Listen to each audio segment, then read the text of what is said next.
First dumb thing of the day. No, that's all right. Well, how are you to know? Get back here. King Casey O'Neill, MMA rising superstar.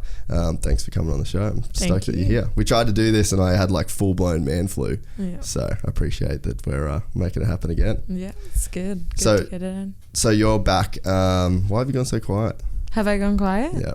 Sorry. You said I get nervous. Yeah. Take the camera off me. You said this had happened and it's happened, but I don't think you need to be nervous. I'll try. I'm not doing So you're just back on like this will not stay here. You're back on just like a visa run pretty much, eh? Because you are now full-time out of Tiger Muay Thai? Yeah, I just came back for like 10 days, visit mum. She was complaining I wasn't going to be here for Christmas, so this was the only choice for my visa run, I guess, to come and see her. And yeah, based out of Tiger Muay Thai now, so trying to stay in Thailand as long as possible. Yeah, so you're from, you were born in Scotland and then you guys moved here? Yeah, I was born there and I think I was like 9 when we moved over here, so yeah.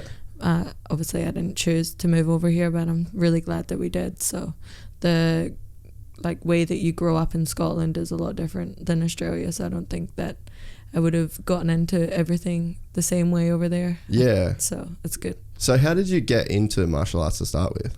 So my dad was a kickboxer. When I was like 4 or 5 years old, I would go after school with him every day. Like he would pick me up, take me there, and I would just sit on the sidelines and like nag him to join in. And for ages he was like, you can't join in, it's an adults class, like you're 4 years old, they're not going to let you. But after a couple of months of nagging, they eventually let me in, and that's where it all started. So I was the annoying kid in the kickboxing class for ages, just trying to go with all the adults. I didn't understand like why it was annoying at the time, but I get it now. So it's good though. It like really grew my love for martial arts from like a really young age. Was there other sport and stuff that you did that you were sort of into as a kid, or? I played football when I was football soccer here, but I played that when I was younger. Obviously that's a big thing in Scotland too, so everyone does that. So I did that just to sort of hang out with my cousins and stuff like that, and Dad wanted me to do that as well. Being his daughter, he didn't really want me getting punched in the face for a living, but he's come full circle now and he doesn't want anything else from me, so it's good.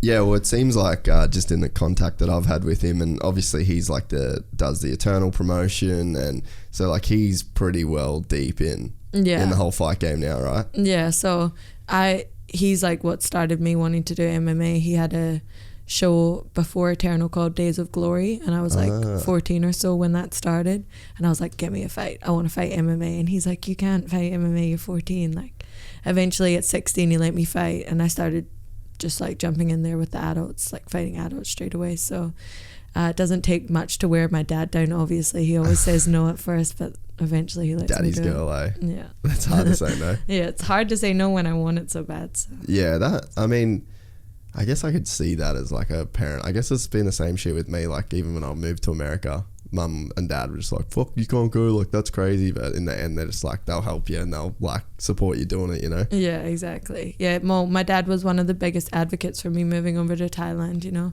Yeah. Maybe he just wanted to get rid of me constantly nagging him, but yeah, I'm really like glad for their support. Yeah. So were you doing like a bunch of kickboxing fights as well? When I was a kid, yeah, I would go to like one competition every weekend. Yeah. At least on the Saturday. My dad would fight on the Sunday, so we would spend like the whole weekend doing that.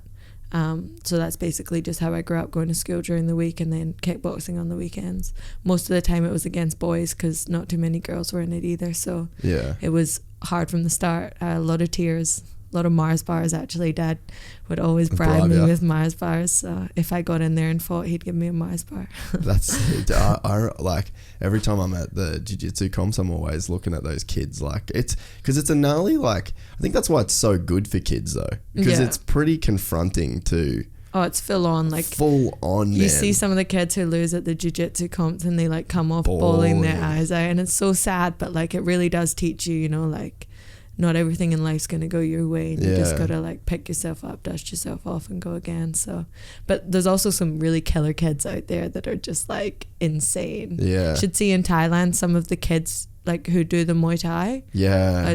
it's so crazy. They're better than me. Jodie McCartney. Yeah, is that yeah. her? She's a fucking killer, man. Yeah, she's great. She's really young too. She's from Ireland, so she's got like a great backstory coming up also. And I think that she spends like pretty much every single school holidays in Thailand training and fighting, and it's so crazy. Like, she's gonna go really far in Muay Thai.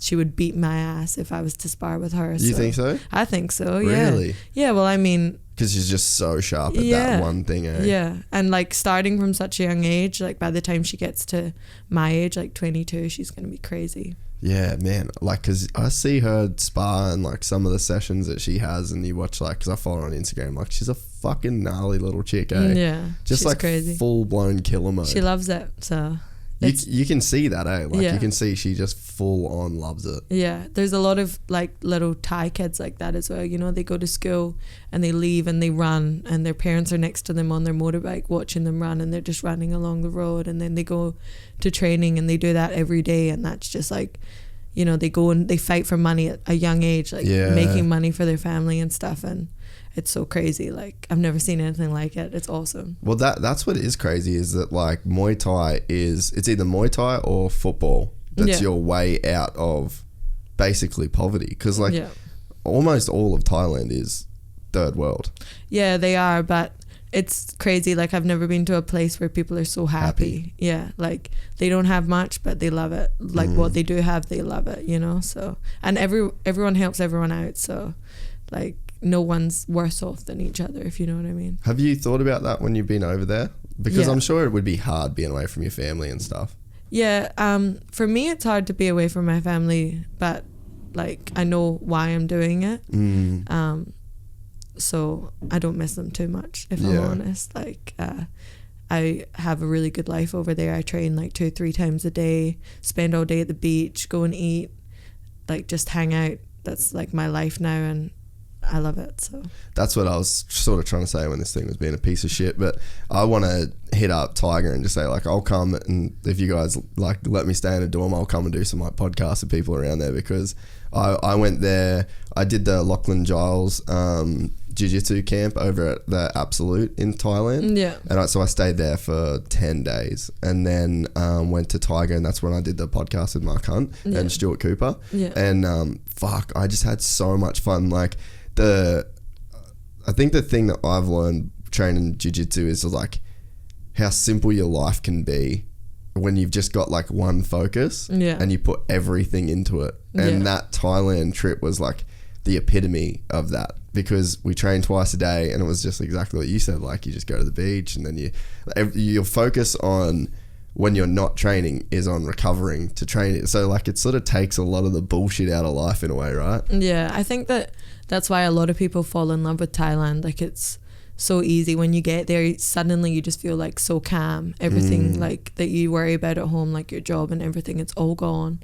All you got to do is focus on training, hang out at the beach. Like, it's crazy. It's like a whole nother world, and it's only like 12 hours away. So yeah, but that whole thing with I mean, I've done a lot of traveling to like third world countries, and just like the happiness that people experience there, like, it is pretty crazy, eh? Yeah, even me, like, I'm so much happier over there than here. Really? I don't know why, but like, it just, what do you think it is? I don't know, just something about the culture, like, you know, everyone being so nice and everything. There's no reason to be upset, you know, like, even the driving here, I get like crazy. I'm like, oh, traffic everywhere. And over there, no one knows what they're doing. So like, cars are just going in every direction, bikes are going in every direction, and you're just like, oh well. No one cares, eh? No, it doesn't matter. Well, that's what we did.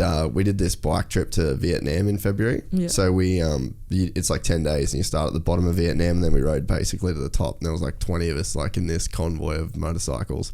And it's the same thing. Like, you get in these cities, there's just fucking shit everywhere. Like, people just, there was like one day where I missed the turn off. So I just rode up on the gutter and then rode through a construction site that didn't have any like fences on it. And then I like cut and joined it. And you just like, if you did that here, you'd be just like fucking tripping out. Then you'd have like everyone to be honking at you, calling you a fuckwit. Over there, like, just literally no one cares. Yeah, I do shit like that all the time. Like, there's traffic everywhere. So I'm just like, oh well, I'll just go on the like path next to us and just like drive all the way down as far as I can go. Definitely couldn't do it here. Nah. Yeah, over there everyone's just like, oh yeah, and they follow you and they do it too. You know, so. Have you got a scooter over there? Yeah, I got a scooter. I've fallen off it so many times. So Really? I've got like scars on my elbows, scars on my knees, maybe like 4 times now, and I've been there for 4 months. So really? yeah. What the fuck are you doing? There was one day I fell off it twice in one day.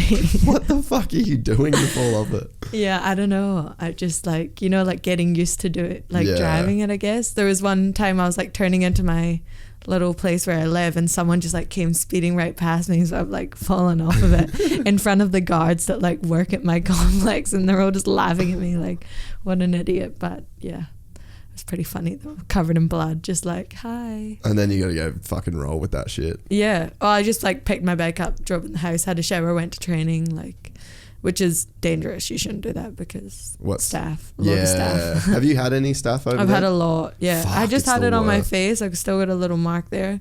I've had it on my butt, on my elbow.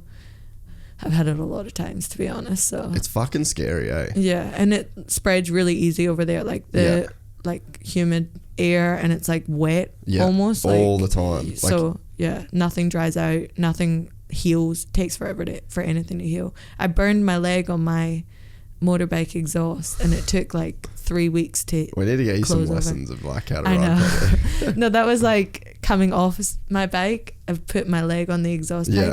I'm like, something smells like it's burning. It was like my skin. I really didn't feel it for a minute. How'd you not feel it? I don't know, like shock maybe. I don't know. Yeah, I don't Eventually I felt it and I was like, holy shit, that was really painful. Yeah, that shit's fucked. But yeah, now I got a like really cool scar on my leg. So Did it burn through any of your tattoos? no, Oh, that's not good. yet. Yeah, I've only got one leg tattoo. It's up high. So Oh yeah, I got buddies that they race and they've got like all their forearms tattooed. Yeah. And when you crash, you like put your arms out and it's just like just fucking rips all the down their arms. So like all their tattoos are just fucking scars now, yeah, pretty much. that would suck. I paid so much for these tattoos. Yeah. I really Where did don't. you actually get them done? Here, These or- two I've got in Thailand, and then all the rest are from here. So What was the Thailand tattoo experience like? it's good. I want to get like a proper Thai tattoo eventually. I don't feel like I've been there long enough to get like a bamboo tattoo yet, but yeah, like it's like really white clean belts and getting, everything. Like Jits life or something. Yeah, on their knuckles. exactly. Yeah, I don't want to be that person. So Don't be that girl. I know a lot of people that have been on like a 10-day trip to Thailand, you know, and then like come back and just had like So a big fucking Thai good, tattoo. Why have you got that? You know, like I love it, but yeah, no, I'm not that person. I'm not gonna do it. Have you got like super sunburnt there yet and then had to go roll? I've gotten really sunburnt a couple of times. At training, you don't really feel it too much because you are sweating like a lot. Your Yeah. face though, like whenever I've gotten the sunburnt face and I go to like the conditioning class, I'm just like, oh my god, I want to die. It's not too bad everywhere else, but one time I did sunburn my butt, and having to sit on your bike like when it's been in the And then the seat's hot as fuck the too. seat's been really hot, like it's been sitting in the sun, and it's just like Yeah, hurts so bad. I got sunburn over there on my neck, and then like you start standing up, then like people are just getting collar ties on you, and I'm just like, dude, fucking stop touching my neck. Yeah. I'm so over this shit. Yeah, you gotta like take a day off training for it, but yeah, you gotta be careful in that Thai sun because it doesn't feel like the Australian sun. It doesn't feel like you're too hot, but then you go home and you're like, oh, I'm really red. Like I spend 5-6 hours at the beach a day on the Really? weekend. No shit. What And are you fucking doing? Just chilling? You should have seen me before I went to Thailand. Like, look how tanned I am now. I was so pale. Yeah. Everyone thinks it's fake. I came back and like everyone's like, what the fuck? Who is this person? I look so different. But Especially being Scottish, because like, I'm Scottish as well. Yeah. I fucking suck with getting a tan. yeah, well, now that I'm tan, my voice doesn't match my Nah, like body. You know what I mean? People are like, everyone's like, where are you from? yeah. What is this shit? Yeah, no one knows. So it doesn't actually sound like I'm from Scotland, really, though. Like my voice a little bit, but it's kind of Australian now. Yeah. No one really understands. Yeah, well, that's like my brother's girlfriend. She moved here from America when she was 13, and she's just got like this super weird hybrid sort of accent. Yeah. Dude, I should actually show you a friend of mine. He's like a real famous motocross rider, and he's Scottish as well, and then he moved to Canada, and then he moved to the US, and he has the most fucked up like mixed match of an accent I can imagine that you've ever heard, like, and especially because Canadian is kind of a weird accent to be honest. but it's full on like very noticeable. Yeah, oh yeah. And like his is just fucking like, you're just like, dude, you gotta do some kind of speech therapy classes or That's something. what I thought for a while. Like when I first moved here, obviously my accent was so Scottish, And in primary school, like I was the last year of primary school, everyone would pay me out about the way I said the word pink. And I'm still traumatized by it. Like I try so hard not to say that word anymore, because like I'm like, what do you mean? How am I saying it wrong? Everyone's like, you say it so funny. It still fucks me up to this day that I say that word so wrong. pink is like, that's like a thing that's like burned into your psyche. Oh, it's a trigger. Every time someone says pink, I'm like, I'm not saying that shit. Oh, that's fucking I just funny. said it on a podcast. Everyone's gonna hear me say it, but I'm gonna cut that into like a bit too. yeah, It's where like I just say pink. Yeah. I'm not saying it anymore. Stop saying it.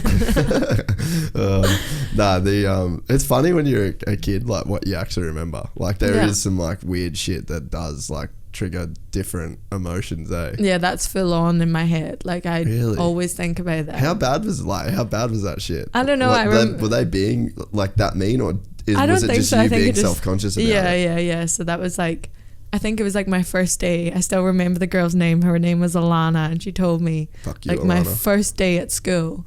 I don't know why the word pink came up, but I said it, and she like made a face, and she's like, you say that word so weird. That's not how you say pink. You got to say like pink.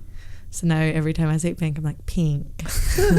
Really Australian. That's fucking. I've never thought, because when I was in the US, because I've got a pretty thick Australian accent, like because we're from Cairns. Yeah. And I didn't really think that the Aussies sort of had that much of like a spread in accents. And then I didn't even really travel that much like down south until I was like sort of 17, 18.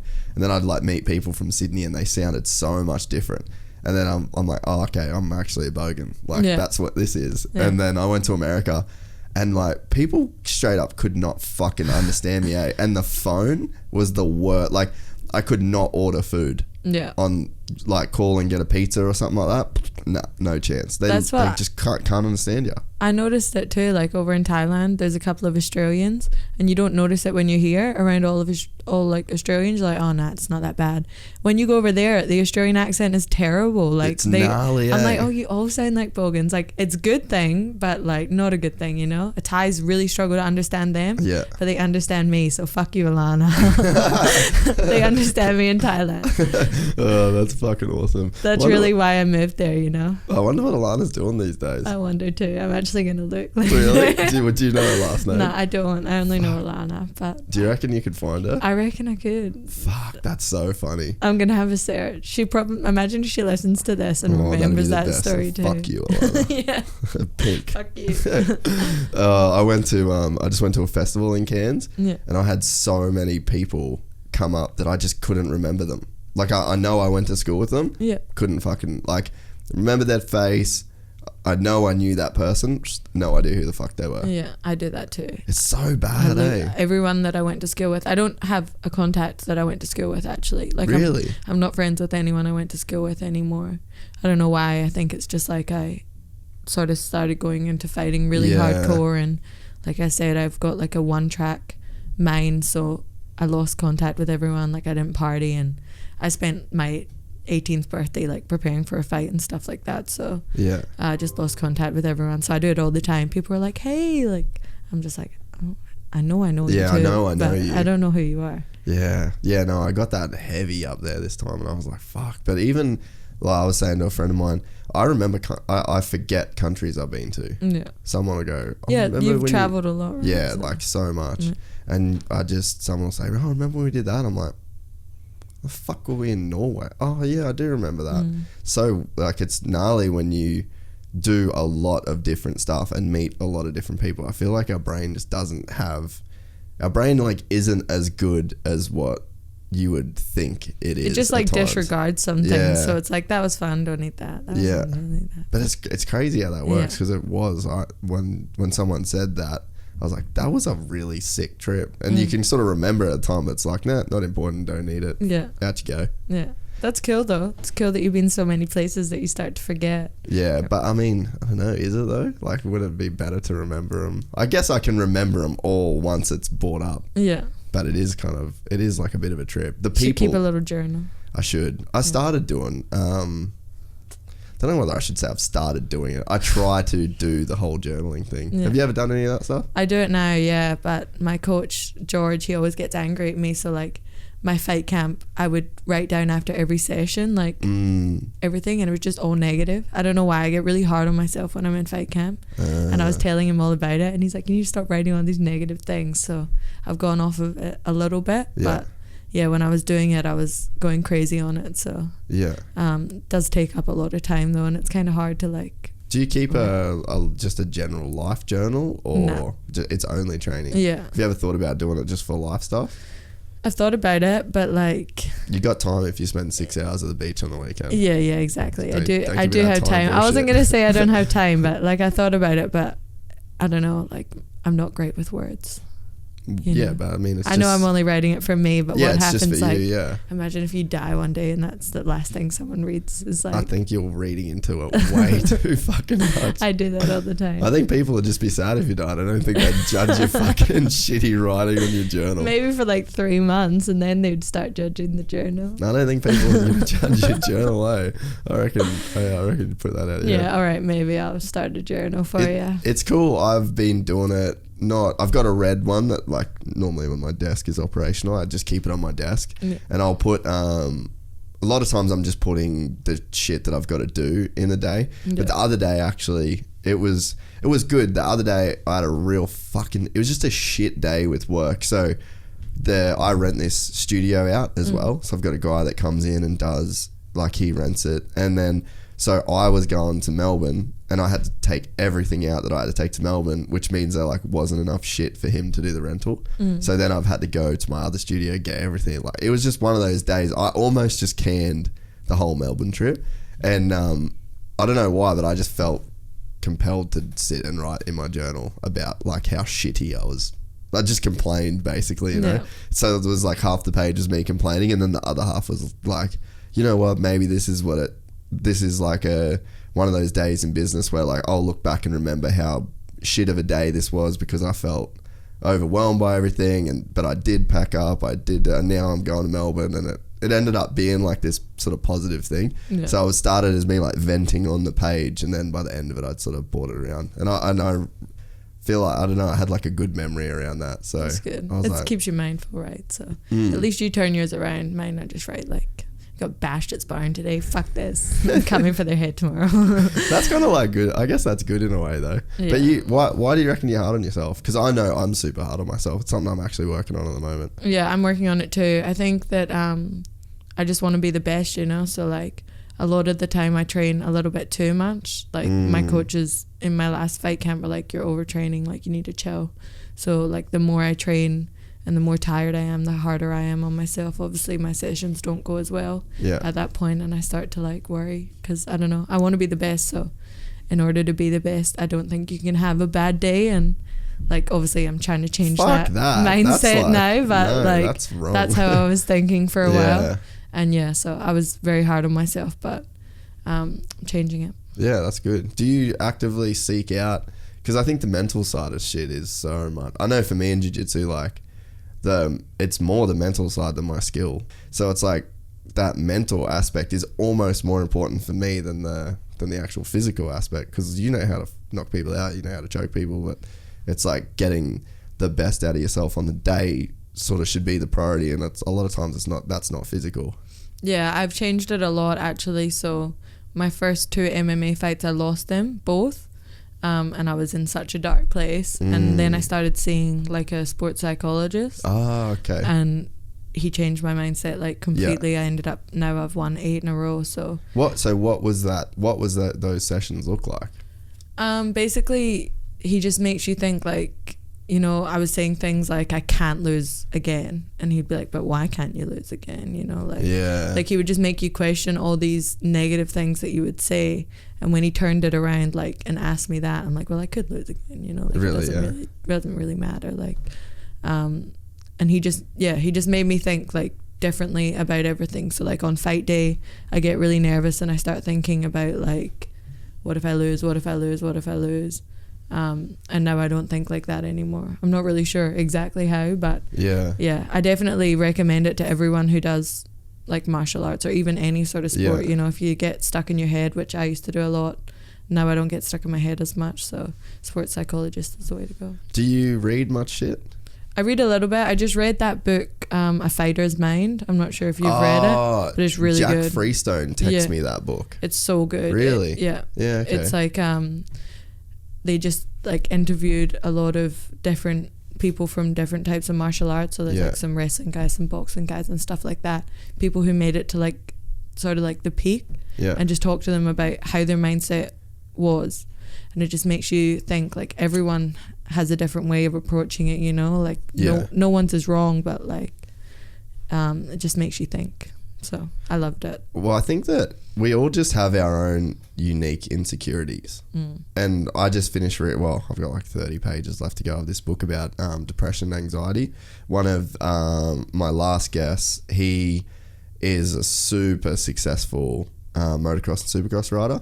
And he was saying, I read this book on depression and anxiety and fully changed my life. He's like, I wasn't even depressed or anxious in the sense that it would be like a clinical thing to where you would go to a psychiatrist or a psychologist or whatever. But he's like, I read it because this guy recommended it to me. He's like, dude, fucking changed my whole life. And I read it as well. And I'd be the same. Like, I feel like everybody has levels of anxiety in their life. That I think it's just called stress. Like we all have that shit. But it was really interesting to sit and read about the different types of, because there's different types of personalities that people have. There's people that are like, they call them like turtles. So stuff starts going wrong in their life and they just kind of go into their shell, whether it's with like, you know, they'll just only ever watch TV or they'll read a lot or they'll like kind of lock themselves away from the outside world. And then there's people that they call them like hedgehogs, so that they're like the people where they're very spiky towards other people. So you say something to them that makes them trigger like their insecurities and then they'll lash out at you. So it's like all of these different things. And like, I don't think I'm any one of those things to where it's like, I would need to completely change, but I feel like I've got aspects of my personality that all of that shit exists. Like there probably is times where, like even with jiu-jitsu stuff, I'll just be like, you know what, fuck the world. I'm going to watch 8 hours of jiu-jitsu DVDs and then I'm going to go to training and then I'm going to come home and then that's my day. Yeah. So it's like there is those levels of that in everyone's personality, I think. So that was really cool to sort of read that book. And there was some stuff where I was like, that's a way of thinking. I'm like, I don't need to think like that anymore. It was just really cool to have that should be like highlighted for you. Yeah, and then I think so that would be a good book for me to read too. Dude, I'll get you the name of the book. I just got it off Amazon. Yeah, but yeah, it was awesome, and to hear it come from him, like a dude that's one of the best guys in the world. Yeah, it was really really cool to.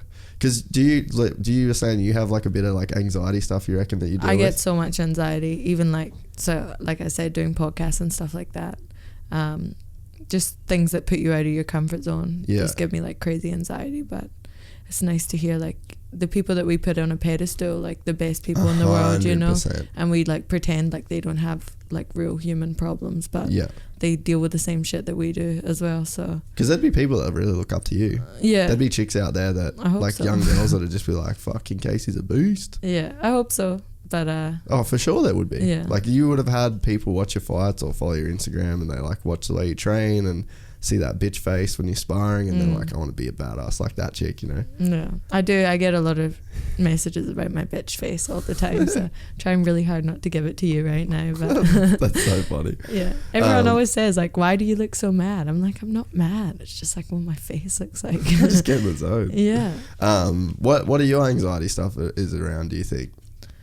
Because you're a very like you're a chill person, you know. I'm pretty chill, but it seems like you shouldn't get too in your head about stuff. I don't know, like fighting is fine. I don't really get anxiety, or I get nervous obviously, but like to a normal extent. But my anxiety comes from like public speaking and like putting myself like out there, you know, which I know is like part of the sport. So I've got to get better at it, but I don't really know where it comes from, to be honest. I just like get nervous. It's probably got something to do with maybe even the stuff you were talking about before with fucking Alana or whatever her name is. She's fucking ruined my life. we maybe we need a podcast with you and Alana. And just like, well, let's figure this like out. Mediation. Let's squash the beef, you know. I don't have any beef against her if she's listening. It's That's no so problem. funny. Yeah. But yeah, I mean, it probably is, you know, be just something like really small that would be, you know, to do with something that happened then. When I moved here from Scotland, I did get a lot of shit about my voice, and for a while I actually put on this like really fake Australian accent. If you ask my dad about it, I had this like crazy. Can you do it now? Nah, probably not.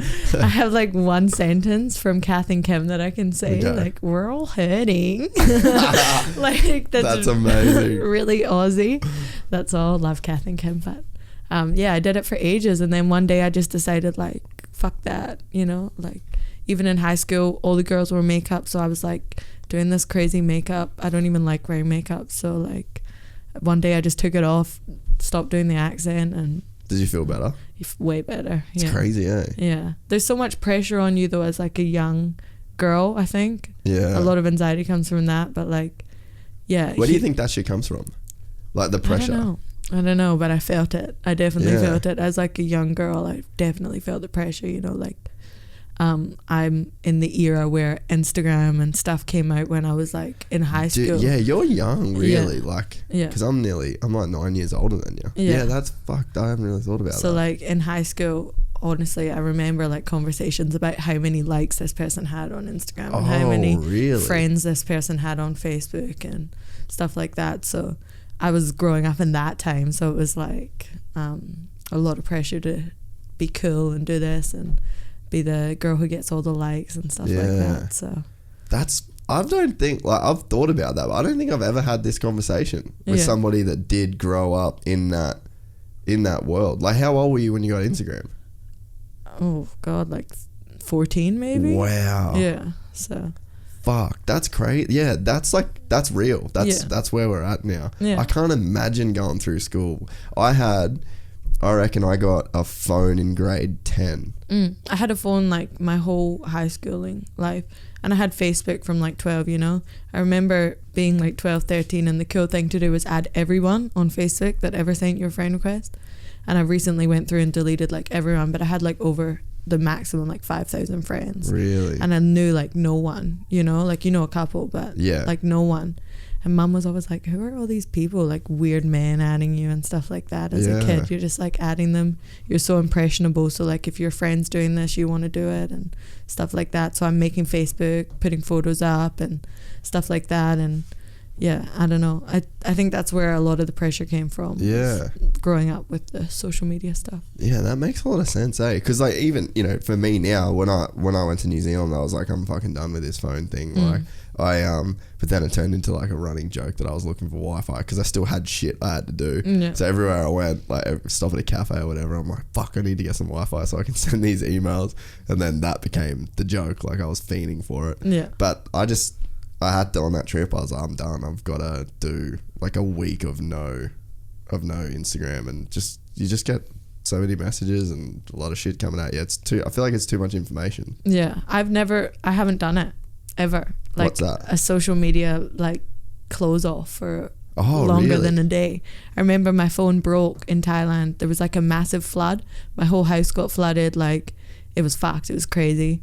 And my phone broke in the flood. And I had like a whole day without a phone, and I was so anxious. I was like freaking out so hard about not having a phone. It's definitely a problem. So I went to the markets and bought this new phone, and when I opened my Instagram, I had like 30 unread messages in one day, and I was just like, I felt so much better once I got a phone. Like that's crazy. That's full on. I know it's not good. I always tell myself like, oh, I'm gonna put my phone off for the weekend on like Friday, and then by the time Saturday comes around, it's the first thing I'm doing is like checking my phone, watching Peaky Blinders, like doing something like that. What's Peaky Blinders? Yeah. What's that? It's a TV show on Netflix. Really? Yeah, just so good. Is it good? Current obsession. What's it about? It's like olden day, like England, like gangsters sort of thing. Oh, really? Yeah, it's really good. Fuck yeah. That's it. Yeah, I don't really do shows. You shouldn't watch this one because like I'll get too addicted to it, you reckon? I do it with every show though, so maybe you're not the same as me, but like if I start something, I have to finish it. Yeah, I am like that. That's why I don't do it. Yeah, that's why I've never watched Game of Thrones. Oh, because everyone's like, watch it. Have you watched Breaking Bad? Yeah.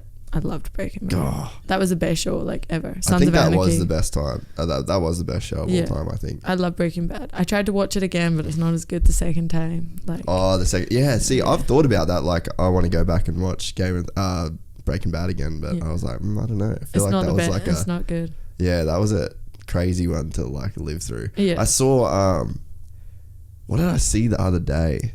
Oh, because they're doing a movie, aren't they? It's like a Jesse They've Pinkman. done it. Yeah. Is it out already? It's out, Have you watched that? Not yet. Oh, so it's I saw called that. El Camino. Yeah. So I saw that and I was like, fuck, I kind of want to go back and watch it. That's what made me want to go back and watch it too. I watched like 2 episodes and I was like, man, it doesn't hit the same. You know what I mean? You know what? This is fucking probably going to sound super weird. But you know what? Like, one of the reasons I don't want to watch it is his son. Yeah. I didn't like him either. And the wife. I didn't like the wife. Oh, I fucking hated her. Yeah. But I guess that's like really good characters that can make you feel. No, I used to skip way. through the wife speaking. Oh, like sometimes I used to be like, fuck this bitch. Skip. Oh, I couldn't stand her, eh? But isn't that weird that I don't know, everything about her creeped me out. Yeah. There's like there's some people that I'm like that with. You wouldn't watch The Block? You know, like the Aussie show. I don't watch The Block. I had friends on The Block this year, so I was watching it, and there was one chick. Like, she did nothing to me. There was no reason that I would hate her, and I just fucking couldn't stand her. I do that all the time. It bugged me though, because I'm like, dude, don't be like that towards this person that you absolutely have no idea about. Yeah. No, I think we all do it. It's like a human trait. So even in Peaky Blinders, my favorite guy just died like the other night when I watched it, and I was so upset. It's like, I'm not going to watch this show anymore. Turned it off. I was so angry. I think Game of Thrones started that whole thing. Because remember, I feel like before Game of Thrones, people just never died in shows, ever. Yeah. And now it's... But it was dumb to the point, you know? Like, what's that? Peaky Blinders got 4 seasons in without anybody dying. And then when he died, I was like, well, fair enough. Someone did deserve to die for that. What the fuck? Man, Game of Thrones, every episode. Yeah. Just fucking ruthless. Yeah. And it was... I feel like it was what made that show. It's like finally someone had the balls to just cut. Kill everyone. Yeah, just... You're dead. Yeah. One episode, like, fuck, 20 main characters died. One episode. You're just like, Jesus Christ, man. Like, because you get invested into characters and they're just fucking ruthless. They're just all dying. Yeah. Like, violent, horrific deaths. Like, it's fucking hectic. I've seen tiny bits of it, but I've never, like, sat down and watched it, you know? I feel like that would take up a large part of my life if I was to start watching. It's a pretty full-on commitment. Yeah. There's what, 6 seasons? No, 8. 8 seasons? 8 or 9. Yeah, see, I'm not doing that. Yeah. Too much. Well, how the fuck did we get on to talking about I think I talked about Peaky Blinders. Yeah. What started because I was on though? My phone a lot watching Peaky Blinders. Yeah. I think I'm just about to get a new car, and I think when I get like a new ute, I think I'm gonna go like do a camping thing in Byron and not take my phone. Yeah. I'm gonna take like a surfboard, some golf clubs, a gi, and that's it. Yeah. And some books and shit. And I'm just gonna try and spend like 3 days, no phone, no contact with anyone, just do it. I feel like I should do that too, but I feel like you should definitely do that. I know, it's like it's like addicted, you know, but yeah. That's where even this, like, it's sitting right there. 3 hours of no phone. Like, there's probably not a lot of times where you'd go for 3 hours without looking at your phone unless you're asleep. Yeah, nah. Training, yeah. But do you check your phone straight after training? Yeah. There's like people at the gym, one chick in particular, she will check her phone mid-training. Yeah? Nah, I don't check it mid-training, mostly because my coach would kick my ass. You'd actually get kicked. Yeah, so I don't do that, but definitely straight after training, like, I'm on it.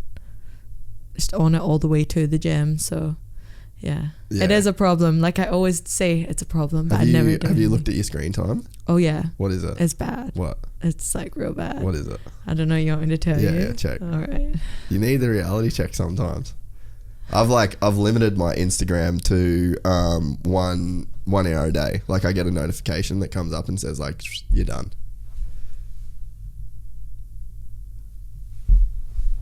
Oh shit, I haven't actually had it on this new phone. Oh. So it's not on. So you're there. in denial. So I'm in denial. Full blown denial. Yeah, but I do remember, like, I was having this conversation with my friend in Thailand, and we looked at my phone and it was like 16 hours or something like that. In a day? In a day. Fuck off.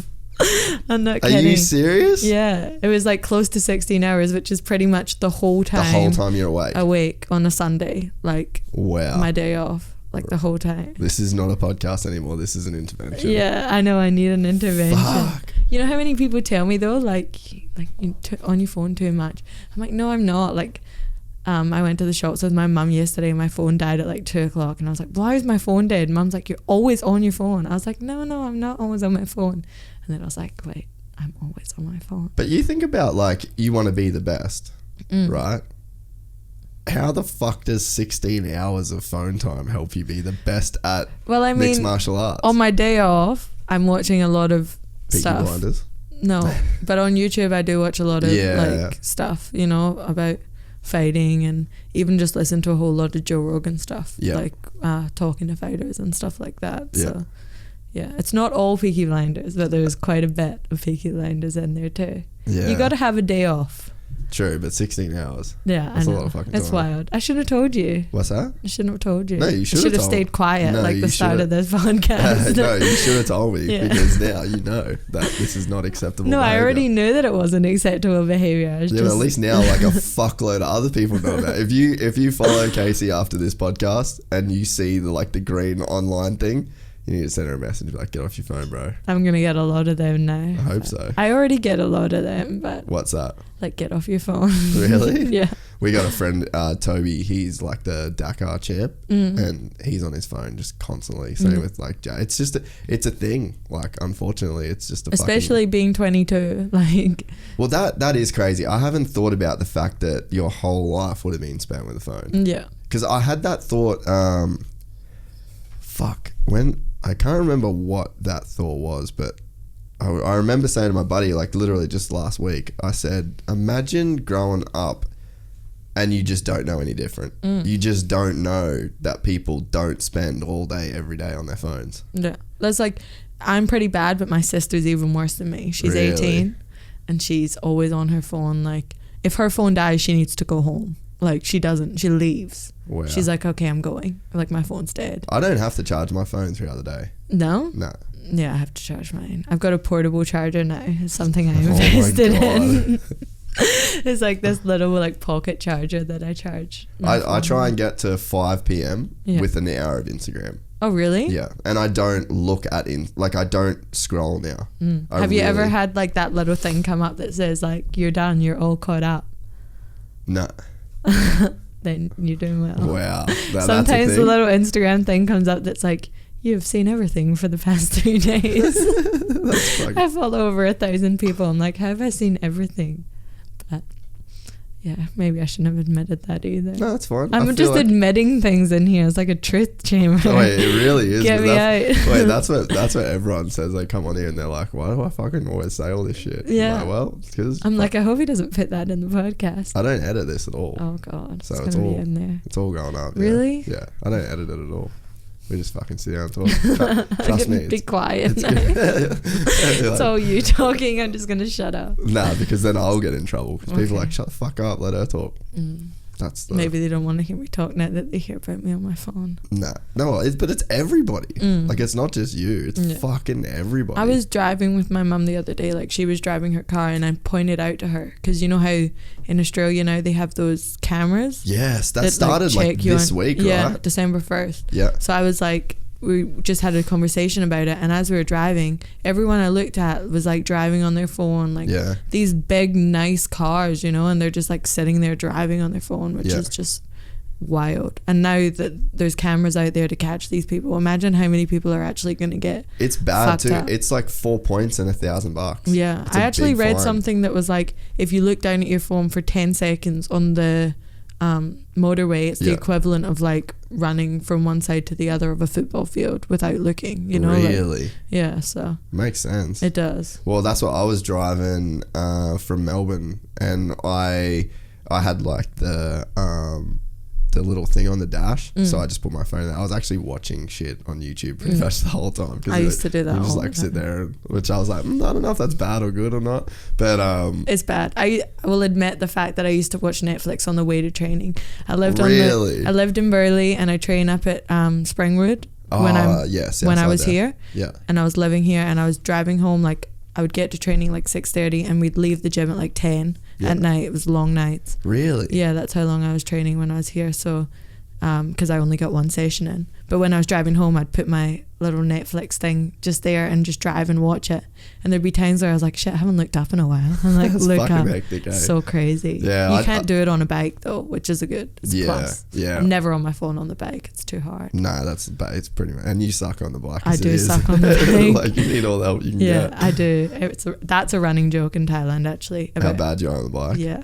It's crazy though. Like that's what I did my whole life, was race bikes. Yeah. So I see people riding, and I have to remember that not everybody grew up riding on bikes. Yeah. And I would wonder how it would feel to be someone like you that's like... I'm much better than I used to be though. Like, I'm sure you get a lot better. I've gotten a lot better, but yeah, you see so much shit in Thailand. Like, I imagine it's everywhere in Asia, but the tourists that don't know what they're doing, you know, and just like there's Patong. I don't know if you've been there. Yeah. But you know the hill that comes down from Patong? Yeah. So many deaths on that road, like all the time. Especially when it rains, like the traction isn't that great. Yeah. And if you pull too hard on like your back brake, you go you go flying over, you know. So like that happens all the time. I'm slowly losing my Just pull it down.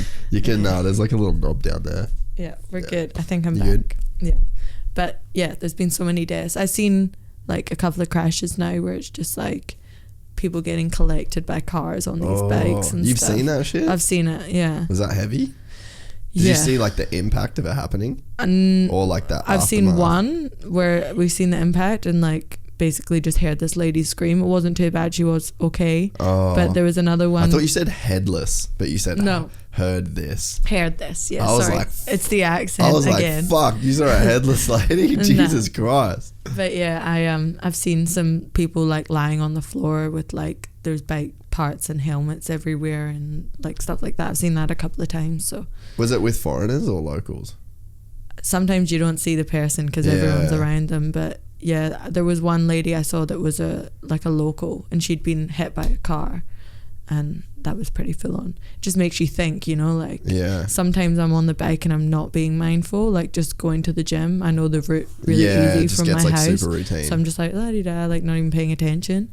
And then you see shit like that and you're like, fuck, you really got to pay attention. Fuck yeah. Especially on a bike when I'm going between lanes and on the side of the road and stuff like that. Anything can happen. And it's not like you're wearing the full gear. You're in like training gear and shit. Mum's always like, are you wearing a helmet? I'm like, do you wear a helmet? I don't wear a helmet. Wear a fucking helmet. I will wear it. I've started wearing a helmet since my last fall. Get a nice one. Like get a cool. I mean, because I'm guilty. If anyone wants to helmet sponsor me, I could get you a helmet sorted. Yeah. I'm sure we could make that happen. Love a King Casey helmet. That'd be cool. Yes, we'll get that shit sorted. All right. But yeah, if you get a good helmet, then you'll sort of want to wear it. Yeah. But yeah, I would. You'd like.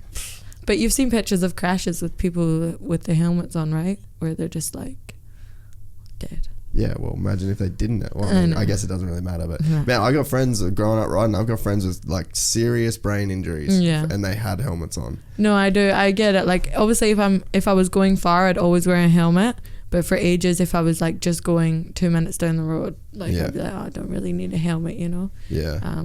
But you definitely do need a helmet because when you fall off, it hurts like big time. I got a friend. She come off. She's actually a professional rider, but she come off on the bitumen, man, and her whole like hands, legs, as she was like fucked up in hospital for ages. Had to get like skin grafts and shit. Fuck.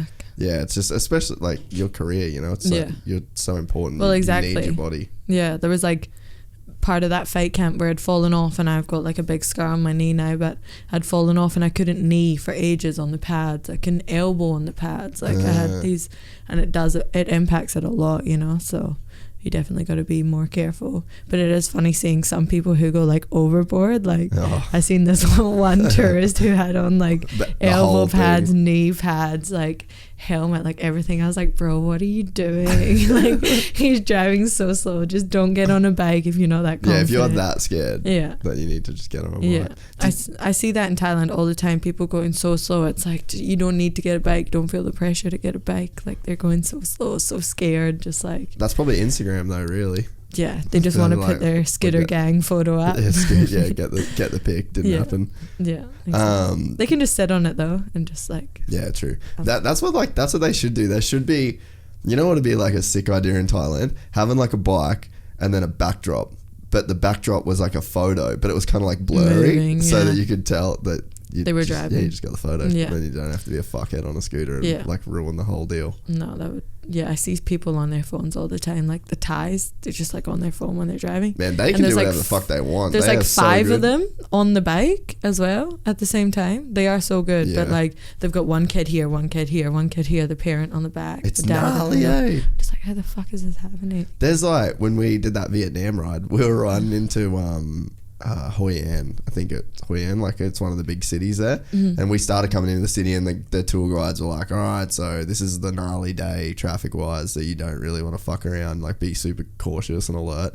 And so where everyone's we've been riding our whole lives, like I didn't really feel out of place at all there. It was definitely, you wanted to look around and make sure that no one was gonna fucking like drive into you pretty much. But everyone's like on edge on his day, and there's this dude that was driving, like riding his bike along, had a scooter, and he had a fucking pig pen on the back of his scooter, and there was this gigantic pig fucking this other pig in the back of the scooter, and like we pulled up next to this thing, it was like this thing's just fucking going to absolute town on this That is so crazy. on this fucking poor little girl Only pig. in Asia, right? Oh, it was so gnarly. Like, you see some shit. you see some shit. I do. I see some things I see that I'm just like, what the fuck? Like in my complex the other day, there was this ute driving with like this giant ladder on the back of the ute, and just this man standing at the top of the ladder. What? And he was just driving, and I was like, bro, I don't think you should be like standing there. He's like waving to me. I'm just like, okay. What the fuck? Like only in Asia you can do that here. And he's wearing no helmet, nothing, like no shirt even, just like pants,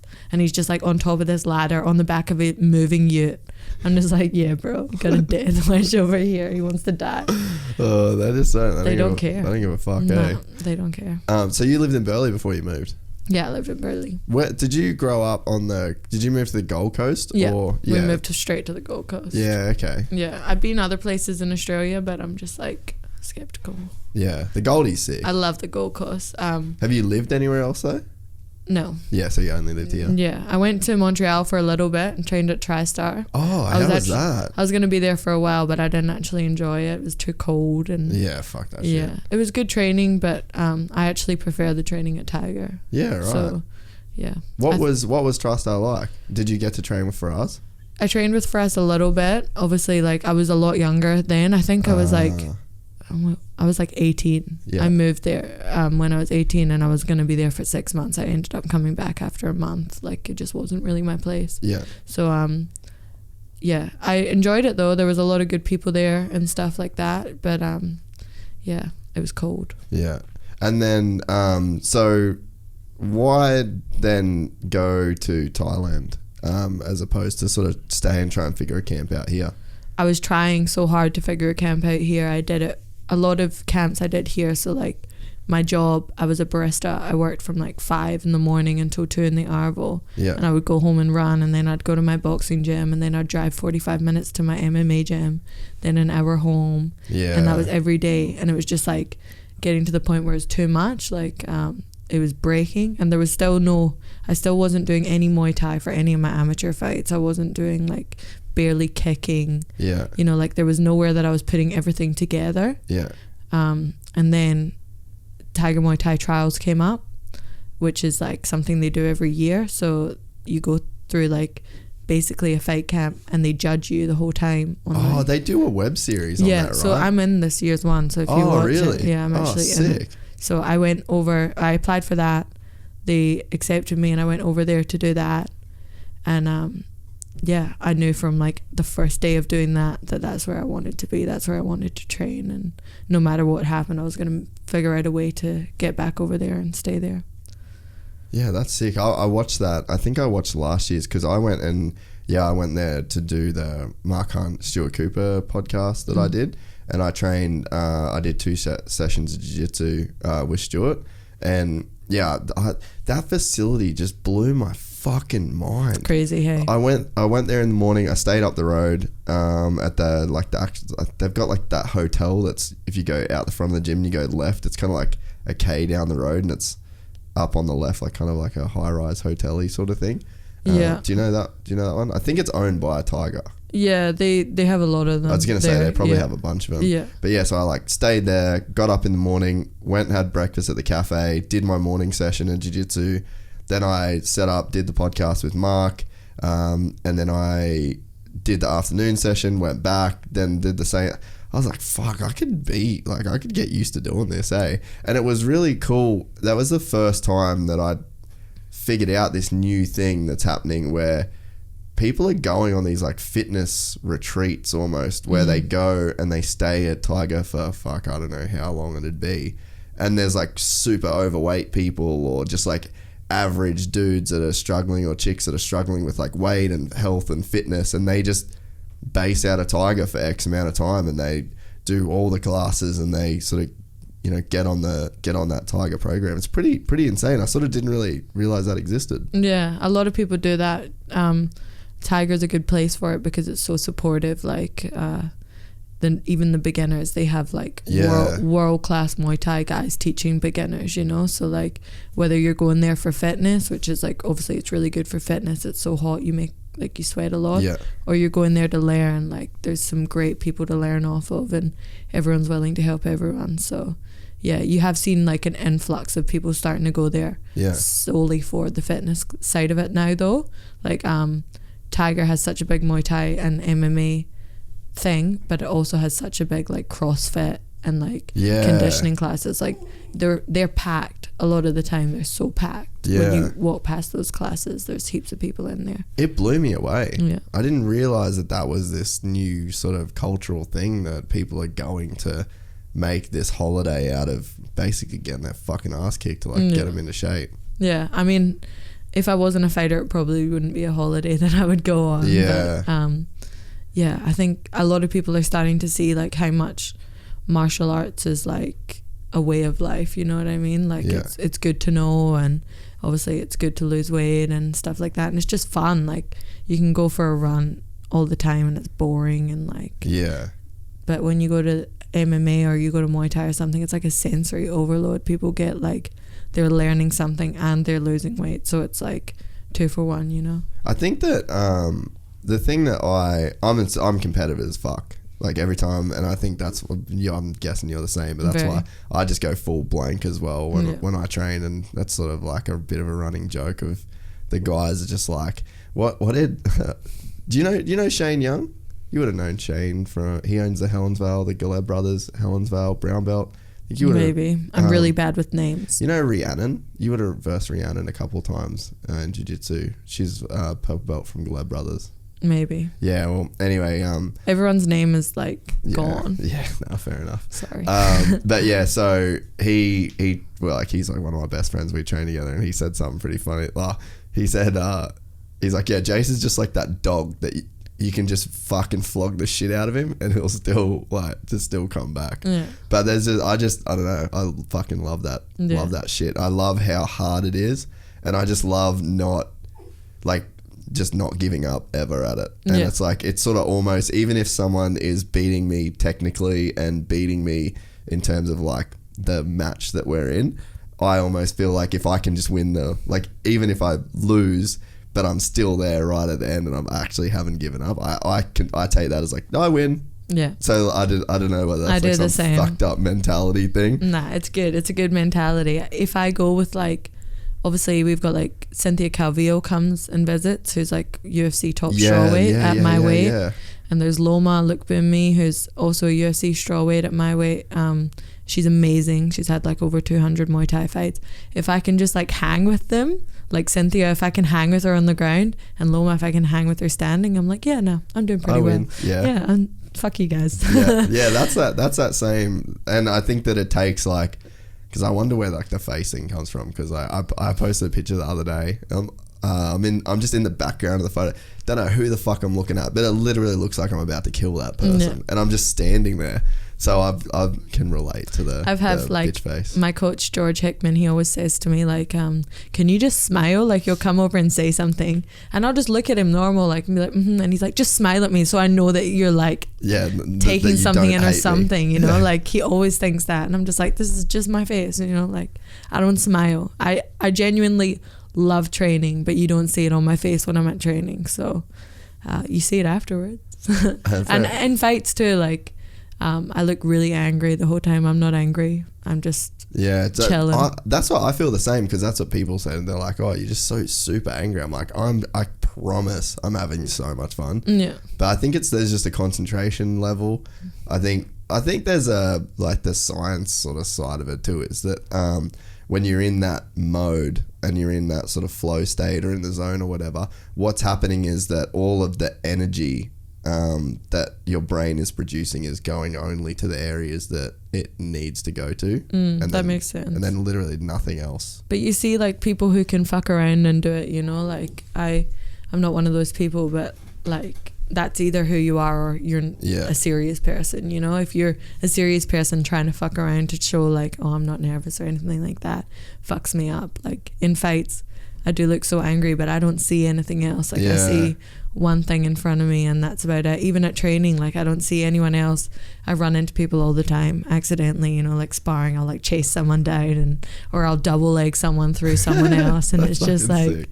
Sorry guys, like sorry, not sorry. Yeah, not sorry at all. Is that part of the draw to it though? Because I'm going training tonight for the first time in ages because I've been away, and I fucking can't wait to get into that. Yeah. Like literally nothing else in my life matters when I'm doing that shit. Yeah, it's like an addiction for me too. Like everyone was like after my fight, oh, just take a little bit of time off, but I didn't really take any time off.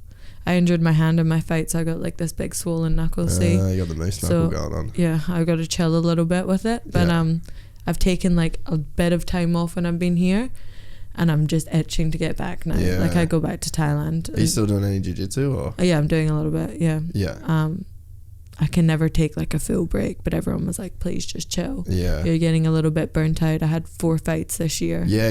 Which is like a lot. And I was still pushing to get a December fight even up until like 2 weeks ago. I was like, get me a fight. Everyone's like, just wait. So I've waited and I've chilled, but now I'm pushing on getting a fight for early next year. But I can't stop. I'm like, I don't want to like miss any training. I've got like massive FOMO for missing any training or anything like that. Have you felt that your levels improved since being a Tiger?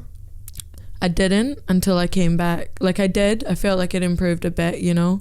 But when you come back and you train with people who you used to train with, and you notice things like that, you know. So I think that the biggest jump that I've had is like my wrestling with Frank Hickman, who's the main wrestling coach there. We have like a really good connection. We just got along straight away, and I love his style of wrestling. It's like fixes little mistakes that I have in like my transitions and stuff like that. And in my last fight, like I said, I fought like a judo black belt, jiu-jitsu black belt, and even when she did take me down, you know, I was on her back the whole fight. So it's crazy. Like I don't think that I would have been doing that before I met and like worked with Frank and stuff like that. What sort of stuff wrestling wise did he like? What switched for you wrestling? It's just like the scramble stuff, you know. Like I was always like a messy scrambler, and he would just like come over and fix up like little things. So like instead of putting your foot here, you'd put your foot there and stuff like that. Or like just teaching you like how to sprawl a little bit better, not to sprawl straight on, like to sprawl more on one side and stuff like that. Okay. Just little things that you don't even think about, and then like it changes everything, you know. Yeah. The crazy thing with wrestling when you watch really good wrestling is the way, like I feel like jiu-jitsu wrestling, what you get taught here, like this is a single leg, this is a double leg, this is an arm drag. It's like those dudes at the top level, it's this relentless attack of like they're going for an arm drag and then they're jumping onto a single, and then from that single leg they're like gonna go around to the back, and then it's like this constant, they're chaining shit together. It's exhausting too. It's gnarly. Like, there's one guy who trains at Tiger who's part of like the Thai national wrestling team. Oh really? And he's very, very good, and just like I've been with him a couple of times, he fucks me up, but seeing him go with the really good people, like if he goes with Frank or if he goes with another guy, Quentin, watching them go is like, it exhausts me to watch. But it's like, it's so amazing. I've never seen wrestling like it. Like in Australia, I think the wrestling level is pretty low, but then you go somewhere like that and you watch all these high level wrestlers. Like there's a lot of American wrestlers there, and obviously like Che, who's the Thai wrestler and stuff like that. Like they're amazing. Yeah. And it's just like, wow, I want to learn to do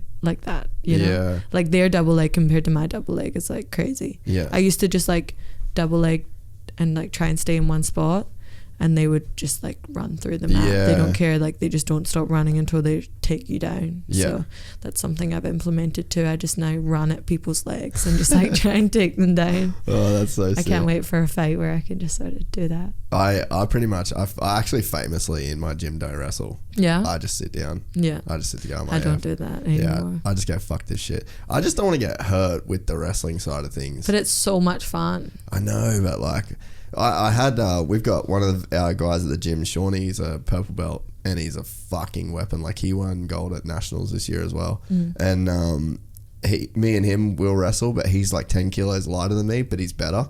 So I feel like that is like that's like a good way for me to wrestle, because I don't feel like he's going to hurt me with just weight. Because it's just it's just like the awkward, if you don't know how to wrestle, like if I try and stand up with one of the other dudes that's my weight or bigger, and they don't really know how to wrestle, like really it's just kind of like messy fucking tackling.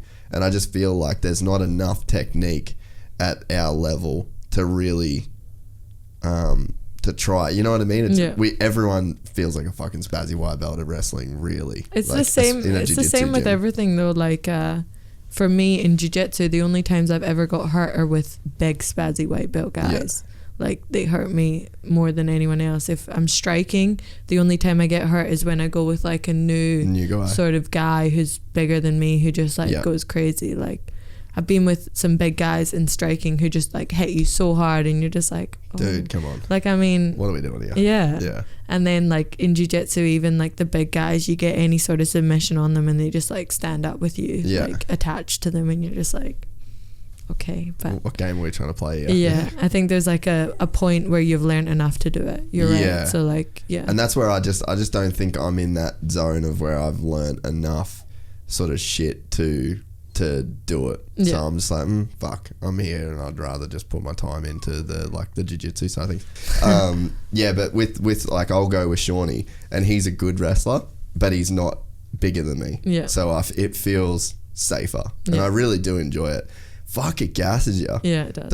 Like I can roll for 7 minutes and be fucking sweet, but the wrestling side of things takes a different sort of like lactic muscle sort of. I don't know, it builds faster, I guess. But for me too, like my wrestling's not bad for coming from Australia, and it's getting better. But there's a lot of girls with good wrestling who are like the same weight as me. Okay. And I go with them, and it's like every day I feel like I'm getting a little bit better. I get my ass kicked a lot of the time, but it feels good. Like Loma, who's a Muay Thai girl, who you'd think I'd have better wrestling than her, but I cannot take her down for like the life of me. She's amazing. And she just trips the shit out of me all the time. Well, because Muay Thai, there's so many trips. It's so many clinch She just sweeps me so much, and it's just like, wow. She's crazy though. She used to fight at 48.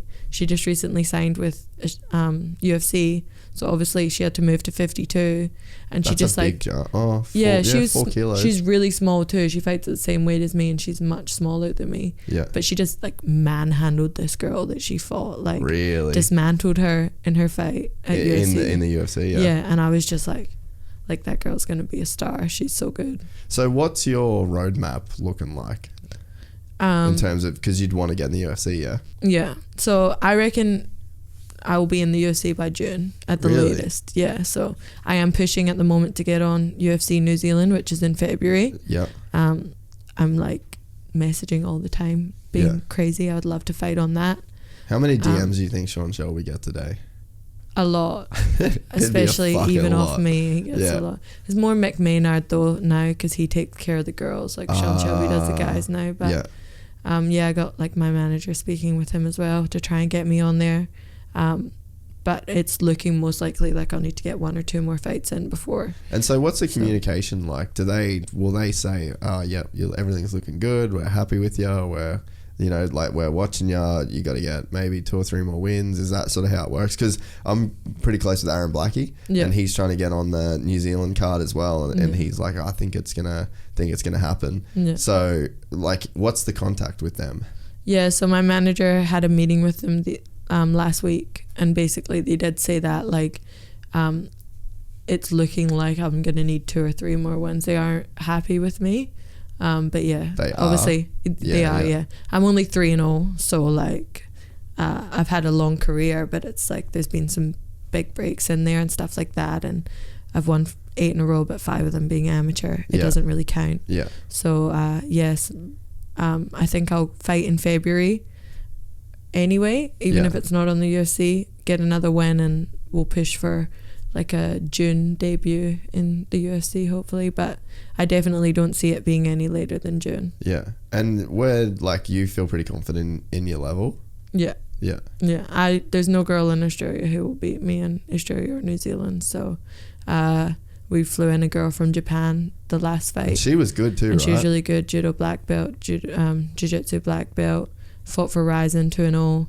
She was like being looked at as a prospect too, and I beat her. So we're gonna bring in someone else now. You know, like someone else they look at as a prospect, and just keep beating them all, and they can't really deny you when you do that. So it's a crazy fucking game, eh? Like, do you think about like that this is your job? Like, sometimes I sit back and I think like, fuck, you know, like you spend a lot of your life like complaining about little things like, oh, I haven't done this yet, or I haven't done this yet. But then you sit back and you think like 6 months ago I wanted to be here, and now I'm here. You know, like, or like even a couple of years ago I dreamt about living in Thailand and fighting like full time, doing this as like my only thing. And then I complain sometimes like, oh, I'm not in the UFC yet, like I want to be there, I want to be there so bad. And then I think, fuck, look how far you've come from like being 0 and 2, everyone telling me like, maybe you're not a fighter, you should just train for fun, like focus on something else, do something else. And I was like, fuck that, no, this is what I do. So it's crazy to see how far you actually have come, you know, when you sit back. It's easy to want to rush things, but I'm in it for like a long time, so whether it comes February or June or whatever, you know, it doesn't really matter. Yeah, and you're so young too, eh? Like there's so much time. Like how old would Nunes be? I reckon she's in her 30s probably. So you got fucking 10 years till you know, like, because I'm 31 and this is I feel the best I've ever felt my whole life. And it's just, I feel better every year, you know, like, and you will for sure. So like this year has been my best ever year. So I've won 4 fights. I had 4 fights. I won 4 fights, and I've just felt like so good in every fight. And even at training, like I feel really strong, and you just feel like you're sort of growing into your body almost, you know. So I can imagine that it's only going to get better. Yeah, well, for sure, eh? With the breaks that you had, why did you have them?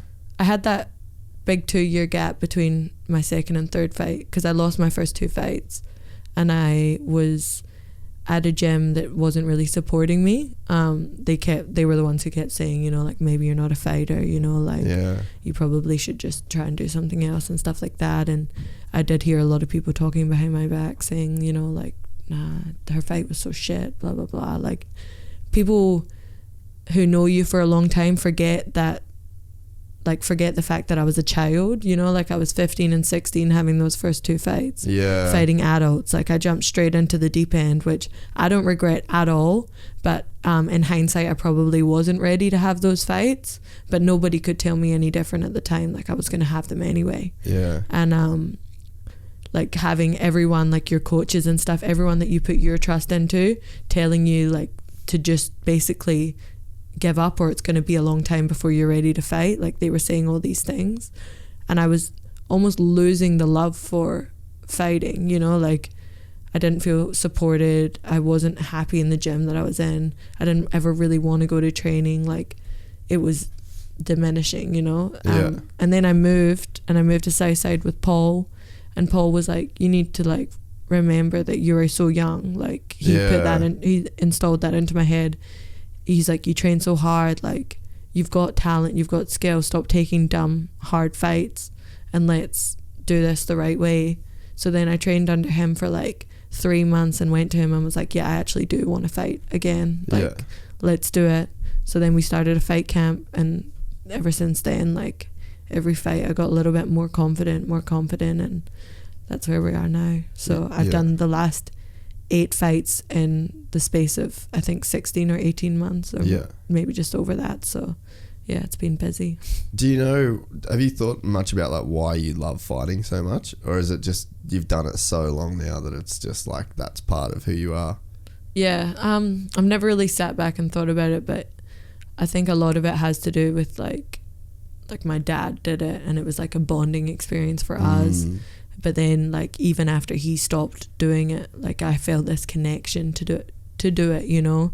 It gave me confidence, and like I've never really committed to anything else in my life. Like I have fightings, you know. So like I left school to become a fighter. Yeah. Like I didn't even finish grade 12. I dropped out to finish my fight camp. Yeah. To have my first ever fight, which most people are like, you're fucking insane. But like, look where I'm at now, you know. Yeah. My parents weren't happy about it at the time, but like obviously they see now that nothing else mattered to me. So I don't really understand why yet either. I think it's something that you like progressively figure out as well, why you were drawn to fighting. The more you like the older you get, the more you find out about yourself and stuff like that. So yeah, I'm not really sure, but I think it's important to know for just the times that you described before when you don't feel that good about it and you don't want to go to the gym and you hit those sort of hard times. So I think that's why as an athlete it's really worth trying to figure it out. Yeah. And not like you got to stress about figuring it out or be like, fuck, I don't even know. Because it's, I mean, I think everyone, it's just like you said, that gradual thing. As you get older, you sort of understand. But I think it's a worthwhile pursuit is to figure out the reason why you are so drawn to it, because then it's so easy to reinforce it as when you do go through those struggles. Yeah, it's definitely something that I'm like looking at, like figuring out about myself.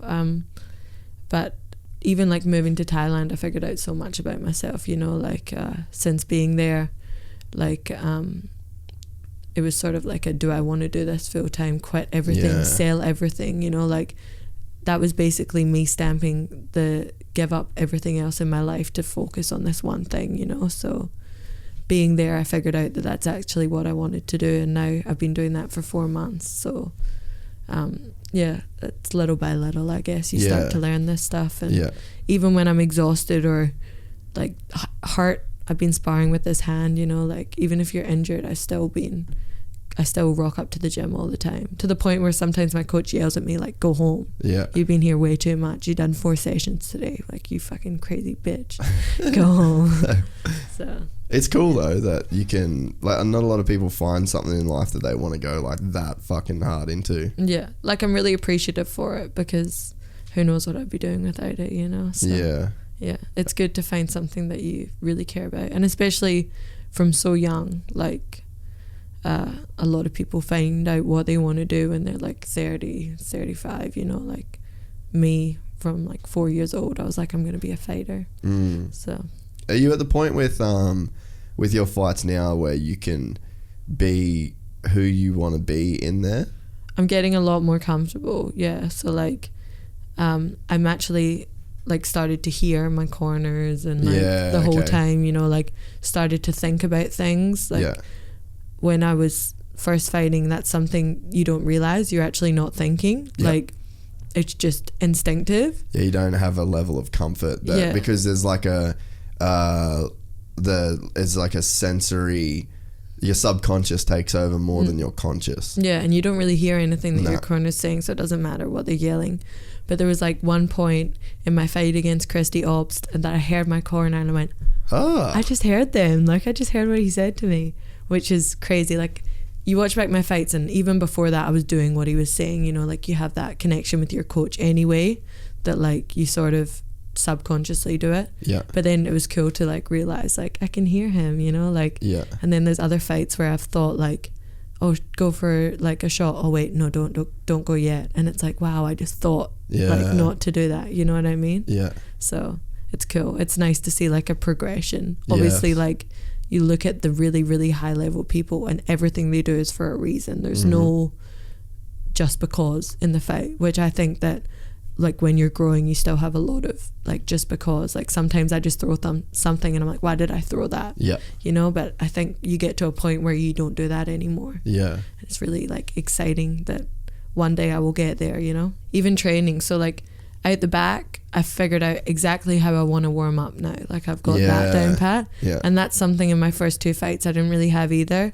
Like I need to know exactly how much I want to work out the back to the point where like I'm ready to go in. You're warm but you're not and tired. stuff like that. And like recently, I don't know, maybe everyone realizes now that I'm King Casey, but that's only been 3 fights or 4 fights, you know, that I've come up with King Casey, which is like my persona per se, you know, like when I get into the cage, I'm a different person. So all the time I'm Casey, but on fight day, I'm King Casey. Like, you know, no one's going to beat me. Like that's sort of just the mentality that I've come up with for it. So I was actually going to ask you about that. Like the whole, it's like obviously Queen would be the female version of it, but you've chose to be King Casey. It sounds better, I reckon, don't you think? It's pretty fucking badass. Yeah. Especially for a chick. Yeah, I think so. And I think that like, that is literally how I feel like king for a day. You know what I mean? That's how I feel on fight day. I'm like, feel unstoppable.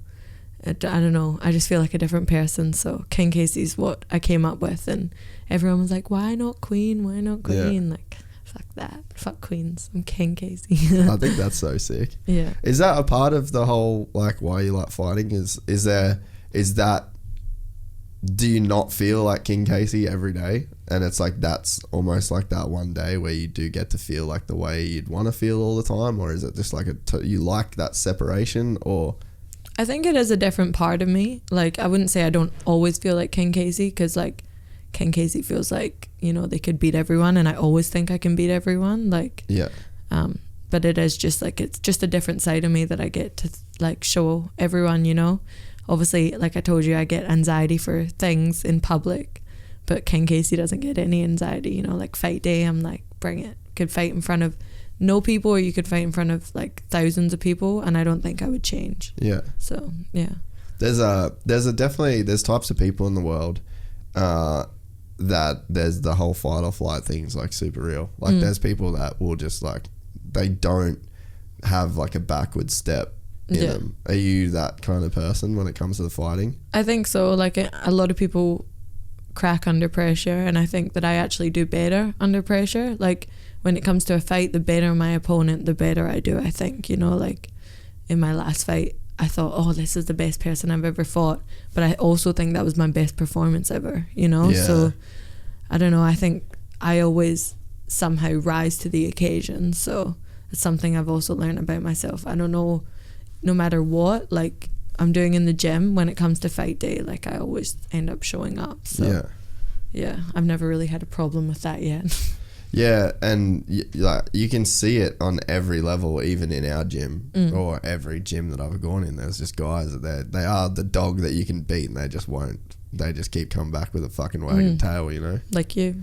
But there's people that I don't know what it is or where it comes from, but it's hard. But then there's other people too, like I've rode people before at gyms that like once you submit them 5 times, like they give up, you know. So you would much rather be the person that like is always fighting it instead of like just giving up real easy. So did you ever get bummed when people would submit you? Like, did you ever have that feeling? Because I feel like sometimes I'll leave the gym, I'm like, you've got such a gnarly ego that you like didn't even remember that guy tapped you. Yeah, sometimes. But I used to cry a lot. Like after trainings, I used to cry. Really? Yeah. How long ago? Jiu-jitsu or just all training? Always. Yeah. Any training. Probably hasn't happened for like a while. Occasionally I still cry, maybe 6 months. What do you think that is? Ego. So like really? Yeah, I think so. So there was a lot of time ages ago where it was harder for me to learn because of how much ego that I had, you know. Like if someone, I wouldn't show it in the gym, but if someone tapped me or if I had a bad day, I would just get in the car and cry and be like, oh, you suck, blah blah blah. But now like I don't really cry that much, to be honest. I just sort of laugh at myself. I'm just like, fuck, how'd you get stuck there? You're so dumb. Literally the last roll I had, I got tapped by a white belt. Yeah. Oh, I've get tapped by white belts. You always get tapped by white belts, you know. It does hurt, but I don't get tapped by white belts very often. But yeah, it's ego. But like you need that ego. But this dude's a fucking G. Like he's a full G, and it's like there's those naturals though too, you know, white belts, but they're like naturally they're so good at it, you know. We have a couple of those too. So But yeah, it was just one of those. I left, and I was like, I was mad. I was definitely like, I was more mad at myself because like I was tired, like I was real fucking tired, and I shouldn't be that tired, but I haven't been training. Yeah. So I was really mad at myself more than anything. I was pumped for him because he's a beast, and I'm like, you can't be mad at that shit. But I was just like, dude, fucking, if you can't train, run, like, do, because if I don't train, I just stop. Like, jiu-jitsu is my only real training. Yeah. But yeah, that's that whole ego thing. But it's like martial arts in particular is just such a weird thing because it's like, it's like you leave your ego at the door, but it's like, well, fucking kind of. Yeah, I've had conversations with Frank and George before, like, about sometimes, like, I'll spar a guy, maybe I'm more experienced than them, and I'm like, he's fucking hitting me, blah, blah, blah. They're like, he's a guy. Like, you got to realize that. I'm like, nah, he's not. He's not a guy. Like, it's just, this is one-to-one. Like, we're just fighters. Yeah, so I definitely have that ego thing as well. So I'm like, if I know I'm better than someone and they get me, I'm like, oh, fuck. Yeah. Like, there's a girl, her name's Alison, she trains at Southside, she's 14. She just won like an MMA fight. She just had an MMA fight. Wow. Yeah, and she's like so good at jiu-jitsu too. If she taps me, I get so angry, but I'm like, she's actually really good. You know what I mean? Like, obviously I don't go so hard with her that she couldn't. Yeah. But if I let myself get stuck in something, I'm like, fuck, why did you let yourself get stuck there? But yeah, well, it's funny because like, yeah, that is the thing, is like, leave your ego at the door, but it's like, it's pretty, like, you do need an ego. Like, we're trying to fucking, you know, and then I've got some people where I respect them too much as well.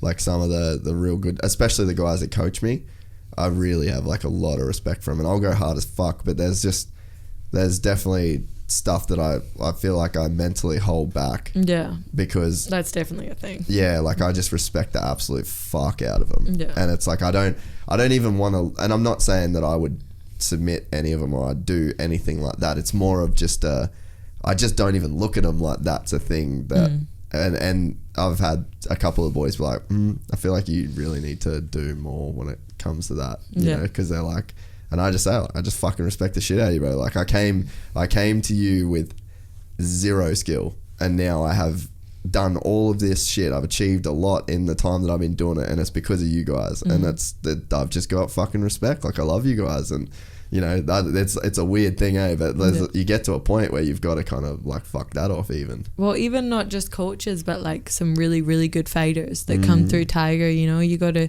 realize like, hold on, I'm doing the same class as these people. Yeah. These people are actively seeking me out as their partner, you know, like sometimes they'll be like, hey, come with me. Yeah. Like they want you to go with them, you know, like you're not that far off their level. You got to get this respect thing out of your head. I had it for ages too. Yeah, that's interesting. And eventually I was just like, fuck it. And I would just like stand and bang with these guys who I know are like amazing. And I actually didn't do that bad, you know, like, and then you start realizing like, oh, maybe like, you know, maybe I did have too much respect and now I'm actually better than I thought I was. So that's been a big thing I've learned at Tiger too, you know, like that's cool. Being in the same environment as all these like-minded people, you know, you like end up performing, like you rise to the occasion again, like you grow so much with just like really good training partners. So here there's some really good people, but like the level there is just, it's insane, you know. You go and do the Muay Thai class and some of those like 14-year-old boys like will just fuck your shit up. Will fuck you up like so hard. They don't care, you know.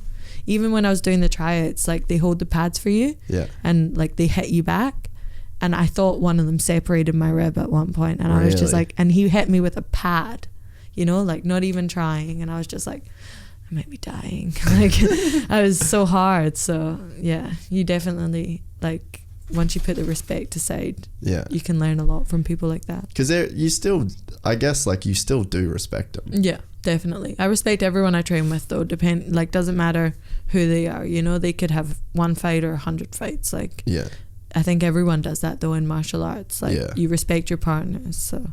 But yeah, there is a level of like holding back out of, because like the thing that I don't want him to think is like, this little cunt thinks he's awesome. You know, I don't like, that's not what I want, because I'm like, nah man, like I fucking love you. Like you've given me a lot. There's a line though, right? Like, you know, between being like too respectful and then disrespectful, and you just sort of like tiptoeing it all the time. In fights, I don't give a fuck though.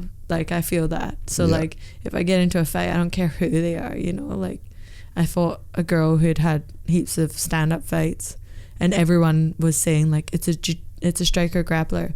I'm like, how am I not a striker? Yeah. Like, I've always striked. And then I got that egotistical thing, and then everyone's saying, oh, you like worried about, I'm like, no, I don't give a fuck about this girl. Like, and then, you know, you win the fight, and you're just like, I told you, I don't give a fuck. Like, that's such a sick headspace. Like, I wonder with a chick like with like you just must walk around so different to other girls, because you could fucking bash most it's nice dudes. to know that you could beat someone up, like, if you need to, but because it would be scary being a chick in a lot of ways. You know, there's definitely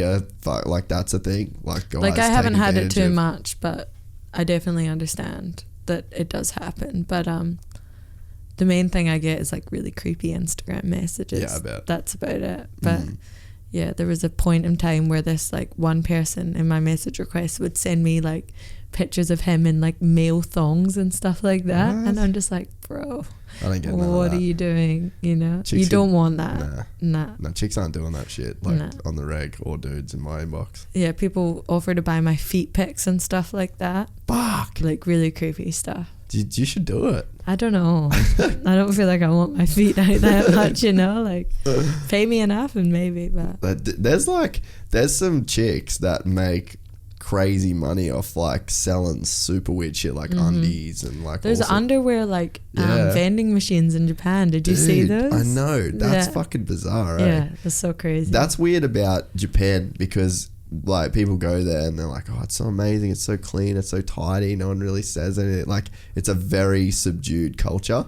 Yeah. But in that subdued culture is just the weirdest fuck. Like, have you ever even seen Japanese porn? How they like. Do you want to hear a story about how the first time I ever seen Japanese porn? Yes. Okay. So I decided, like, we were going to Japan to do ADCC trials, right? Me and my partner at the time. Oh, no shit. Yeah. So I didn't end up competing, but he competed. So we went there, and I was like, I'll just book us a hotel. So I booked us this hotel, and it was like, it said adults only, but I didn't know, you know, I was just like, all right, whatever. We get there, and it was like super weird. Like, no one would look at you. Like, everyone was looking at the ground that was coming out, and I'm like, what is happening? You know, there was free cake. Like, it was just a great place. I was super excited to be in there.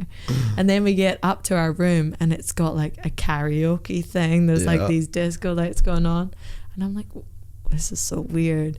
And then we start looking through like the food menu, and there's like buy these clothes and like buy all this stuff, and I'm still thinking like, this is weird, but I haven't put like two and two together.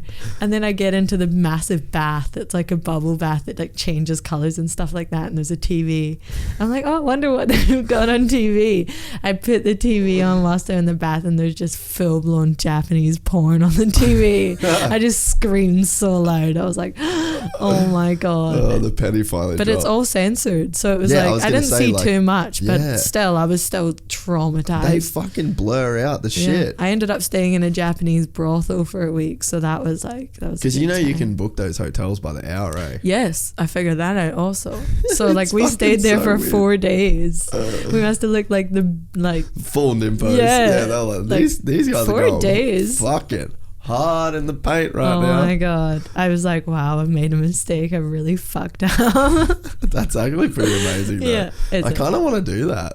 Go and stay at the because I've seen those hotels. It's so funny though. Like, people do not look you in the eyes. Nah. They're like, nah. Like, but it's such a weird suppressive culture. I know. And but super weird shit comes out of it, like fucking panty vending machines and hour by hour hotels, like themed. They got like fireman hotels and fucking Hello Kitty. Oh, it was wild. You could turn like your whole room into like a disco thing. Yeah. It was so wild. I was like, fucked up, we were in the wrong hotel. I did end up having fun. Like, I didn't turn the TV back on after that situation, but the bath was really nice. Oh, that shit's fucking funny. Yeah. It's such a weird place. But again, it's like, I love Japan though. I've been twice as well. It's like, it's amazing. I do think that they need to let loose a little bit more though. But that, like, even I went to this place. So I was over there filming a rock band. They're like, the dude that is the singer in the rock band, his parents are like the Brad and Angelina Jolie of Japan. They're like the most famous actor and actress in Japan. And then they got this kid, and then he's in this band. So we went, and I was filming this American band. We were filming this American band that was over there, and there was like 60,000 people, and it was in like wasn't even in like a stadium, it was in like an aeroplane hangar. Like it was fucking crazy. So they had the stage at the front, these huge TVs, and then just went back forever. Like the people at the back were like that big. Yeah. And so anyway, this dude, everywhere we went, he's like Justin Bieber pretty much. So we stayed in the same hotel as him. We'd like hung out with him the whole time. And we'd have like security at the fucking front of the thing. And there was just like every time you looked out the window, just people everywhere. It was fucking insane. So anyway, after the show, he's like, oh, do you want to, we're all going to this club. And I was like, yeah, fuck yeah, sick. We're in Tokyo. So we went to like this super dope club, but he rented like the whole thing out, and there was no one in there. So like it was just us, and it was like just us for like 45 minutes. So we got up and we were like DJing and like putting up fucking music and having dance battles and shit. And then like an hour goes by, and then like all these girls walk in, like a fucking busload of chicks. And I was like, damn, that's like super fucking weird, eh? And they were all like hookers. What? Yeah. So I was with this my ex-girlfriend's American chick, and she's like fucking still blonde, you know, and they were just freaking out, and all these chicks were trying to have like threesomes with me and my girlfriend. Jesus. And she was like, I'm out, I'm going. And I was like, oh, we could stay and hang for a little bit, right? Like it'd be open-minded, we're in another country. Oh, that's so funny. But yeah, just like it's like all or nothing, eh? Yeah. With that, there's no just like regular. It's like between. Behind closed doors, they're the biggest freaks. Like crazy. Yeah. So yeah, Japan's just a fucking weird. But I think that's what happens when you just like suppress people that much. Well, they're buying used underwear on the streets and vending machines, so something's going wrong.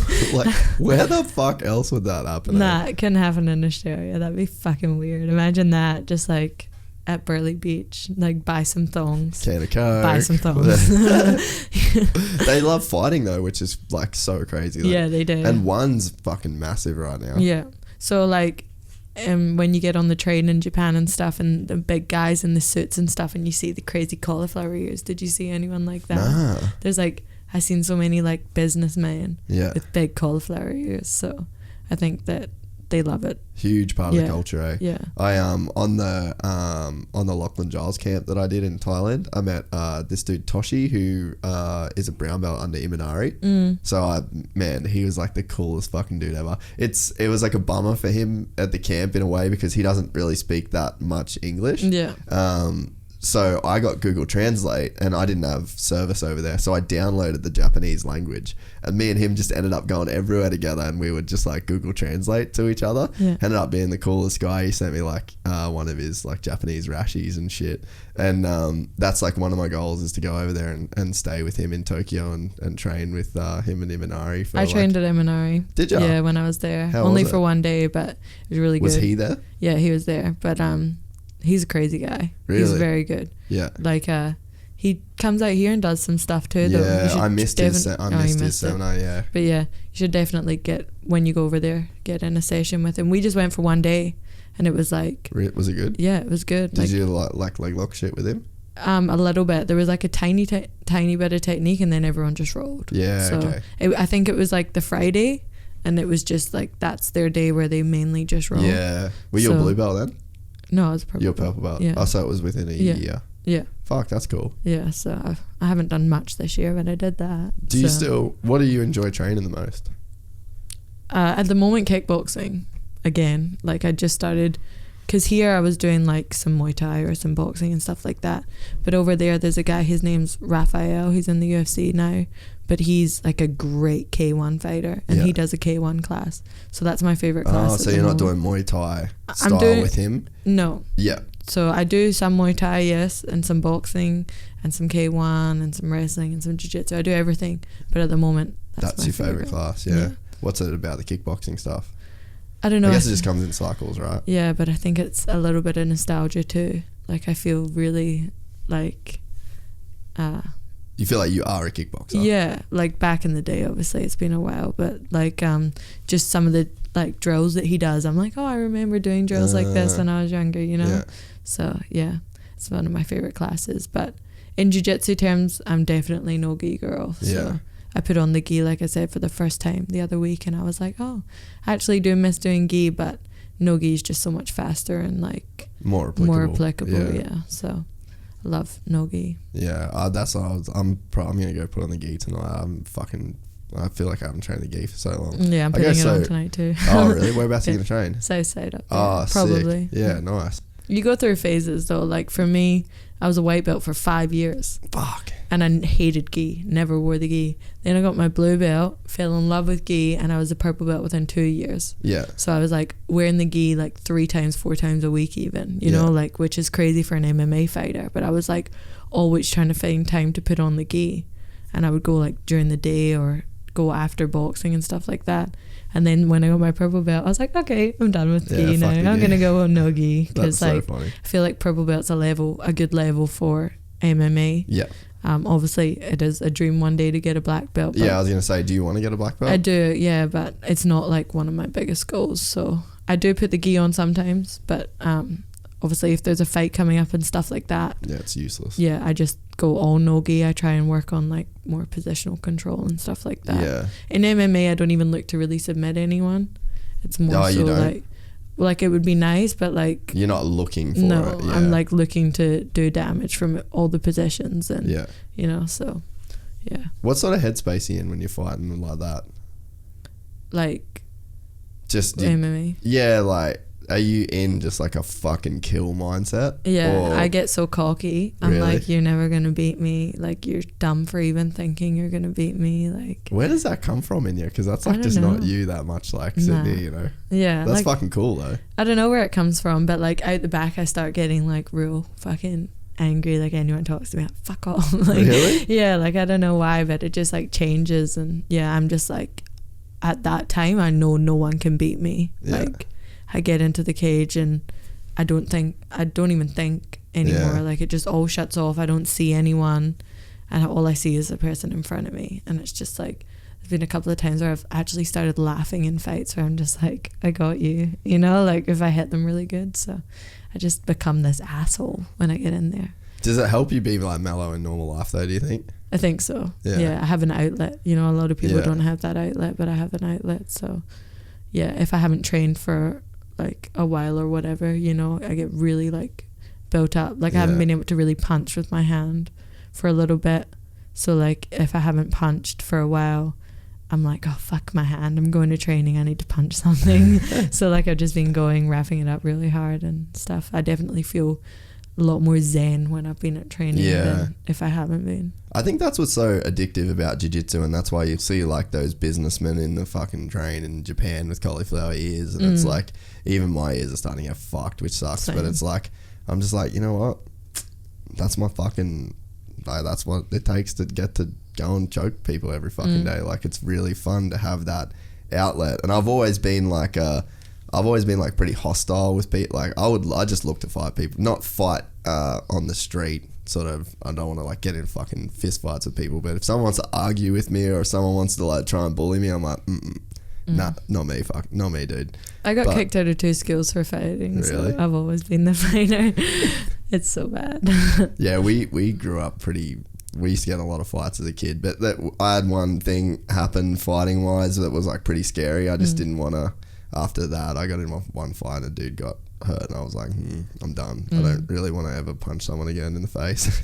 I don't think I ever really looked to fight people, but people always fought me. You know what I mean? Like people like, oh, you're a fucking fighter, you want to fight? Like, and then even after my fighting days were over, that's when my sister got into her fighting days, and she would always be like, well, my sister can fight, and if you want to talk shit, like I'll get her here. And then she used to call me and be like, okay, now you need to come here, I'm hiding in a McDonald's toilet because there's like 4 people. I'm like, what the fuck? Why? I know. So she'd always like put a bounty on her own head and then like wager me. She'd be like, nah, she's coming to do the fighting for me. I'm like, why? That's like Game of Thrones style trial by combat. Yeah, well, like, yeah, I'll choose him. Yeah, in high school there was like one time something happened with, I went to Kumbaba, so there's a lot of Kiwi girls.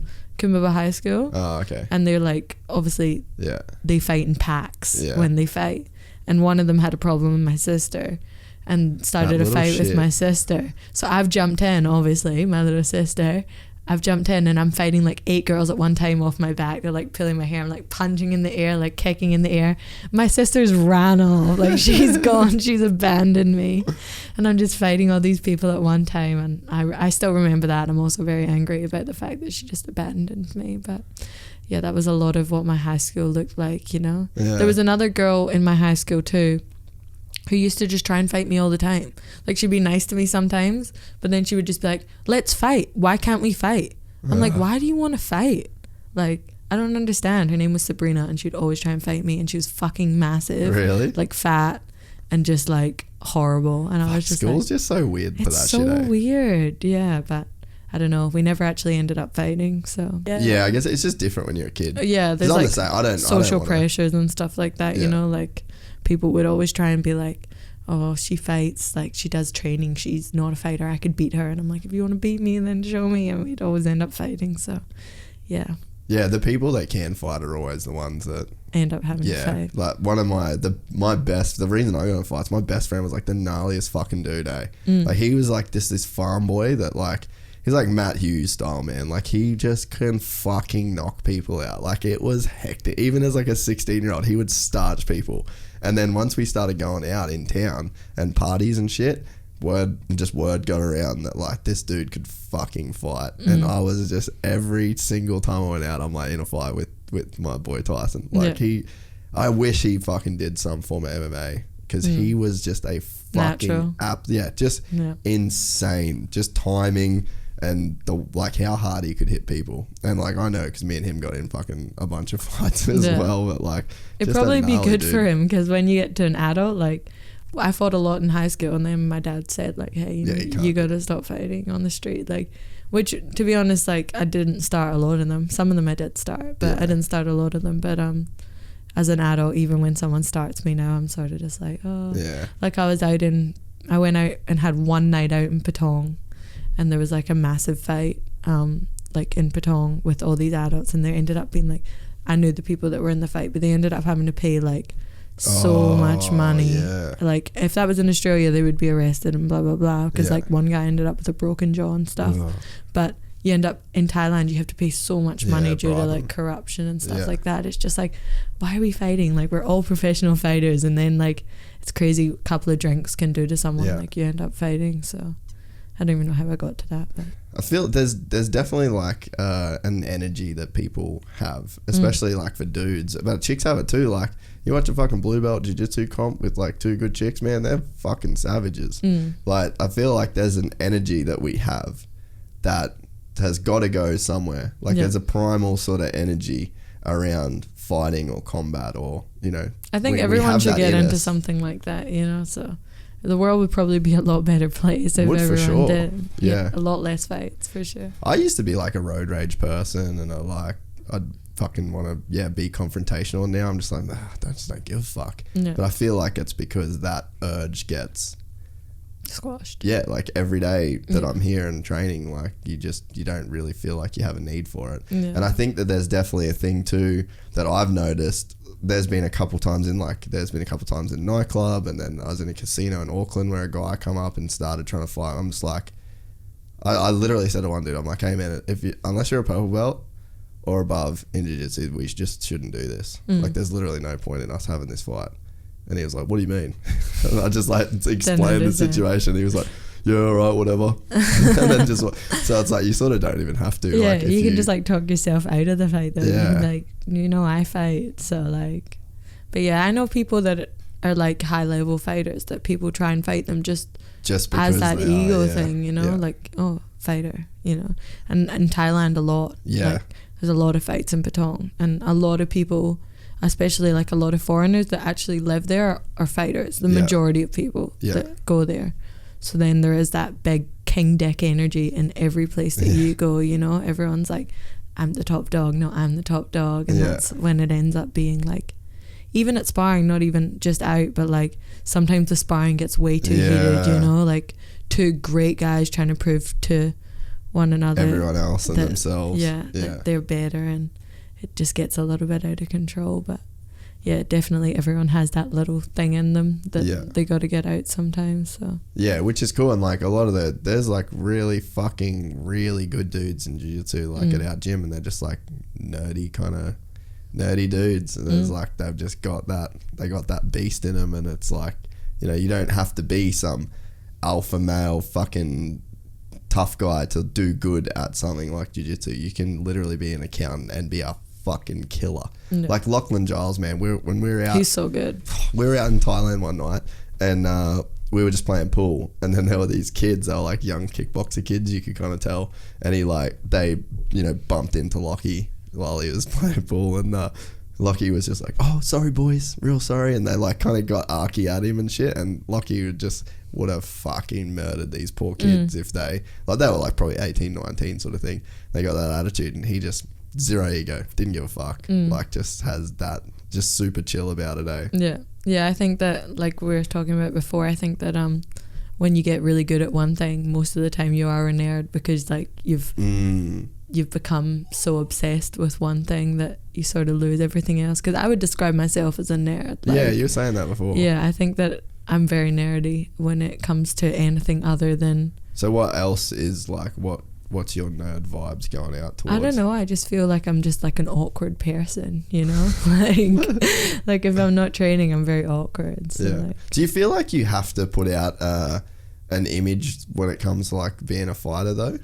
I think that people want you to, and like I think the best thing to do is just be yourself, which is like what I try and do, you know? Like a lot of people try and have like a personality and stuff. Like obviously this right now is the time of personalities, with like Connor being so big, and my favorite fighter is Joanna, and she's champion. She's crazy, you know? Like it is such a big thing to have like a persona or like anything, but it's too hard. Like I could try, but it's exhausting. I just try and be myself, and just like people take you, like they like you or they don't like you. It's just got to be like that. Is there pressure with your looks? Because you're a good looking chick.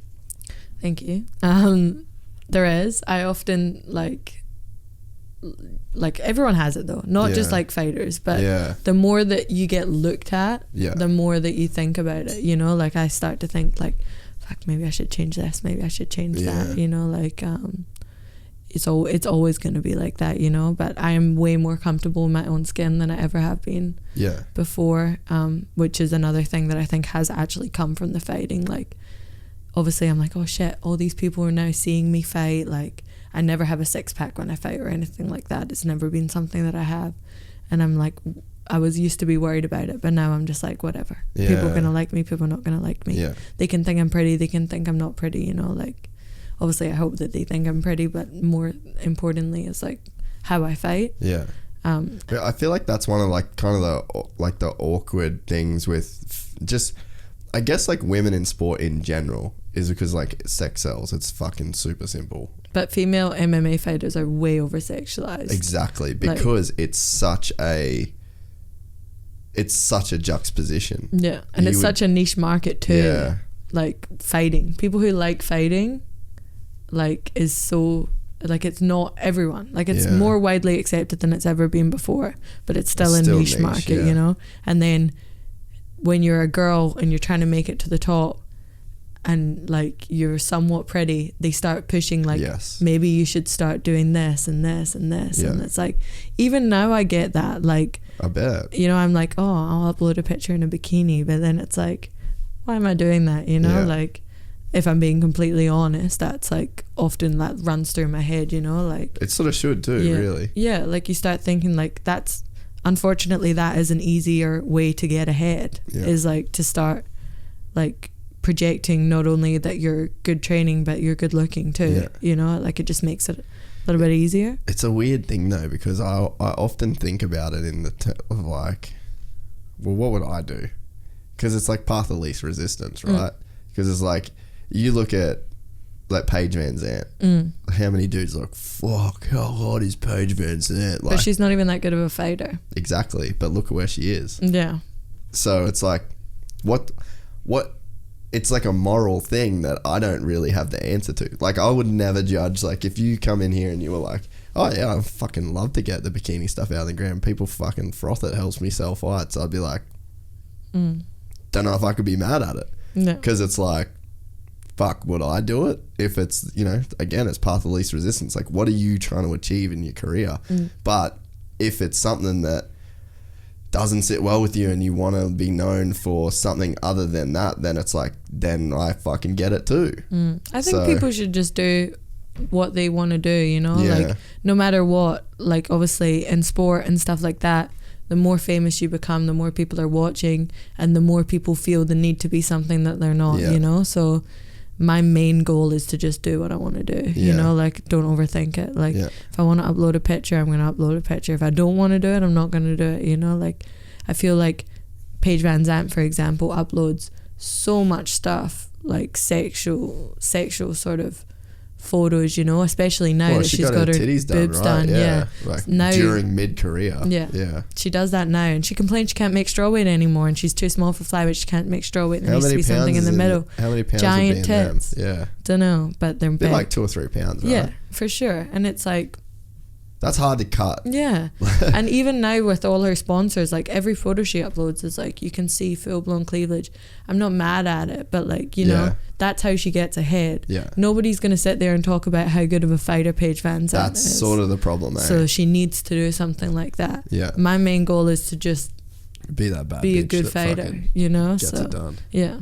Yeah, it's I guess that is like the real problem with it, is like, all right, so this is the fucking the die that you're going to cast for yourself. So it's like, you can't back out of it. Yeah, people feel stuck, right? Like, if you're yourself, you can change. There's like no pressure to be the same person you were yesterday, today.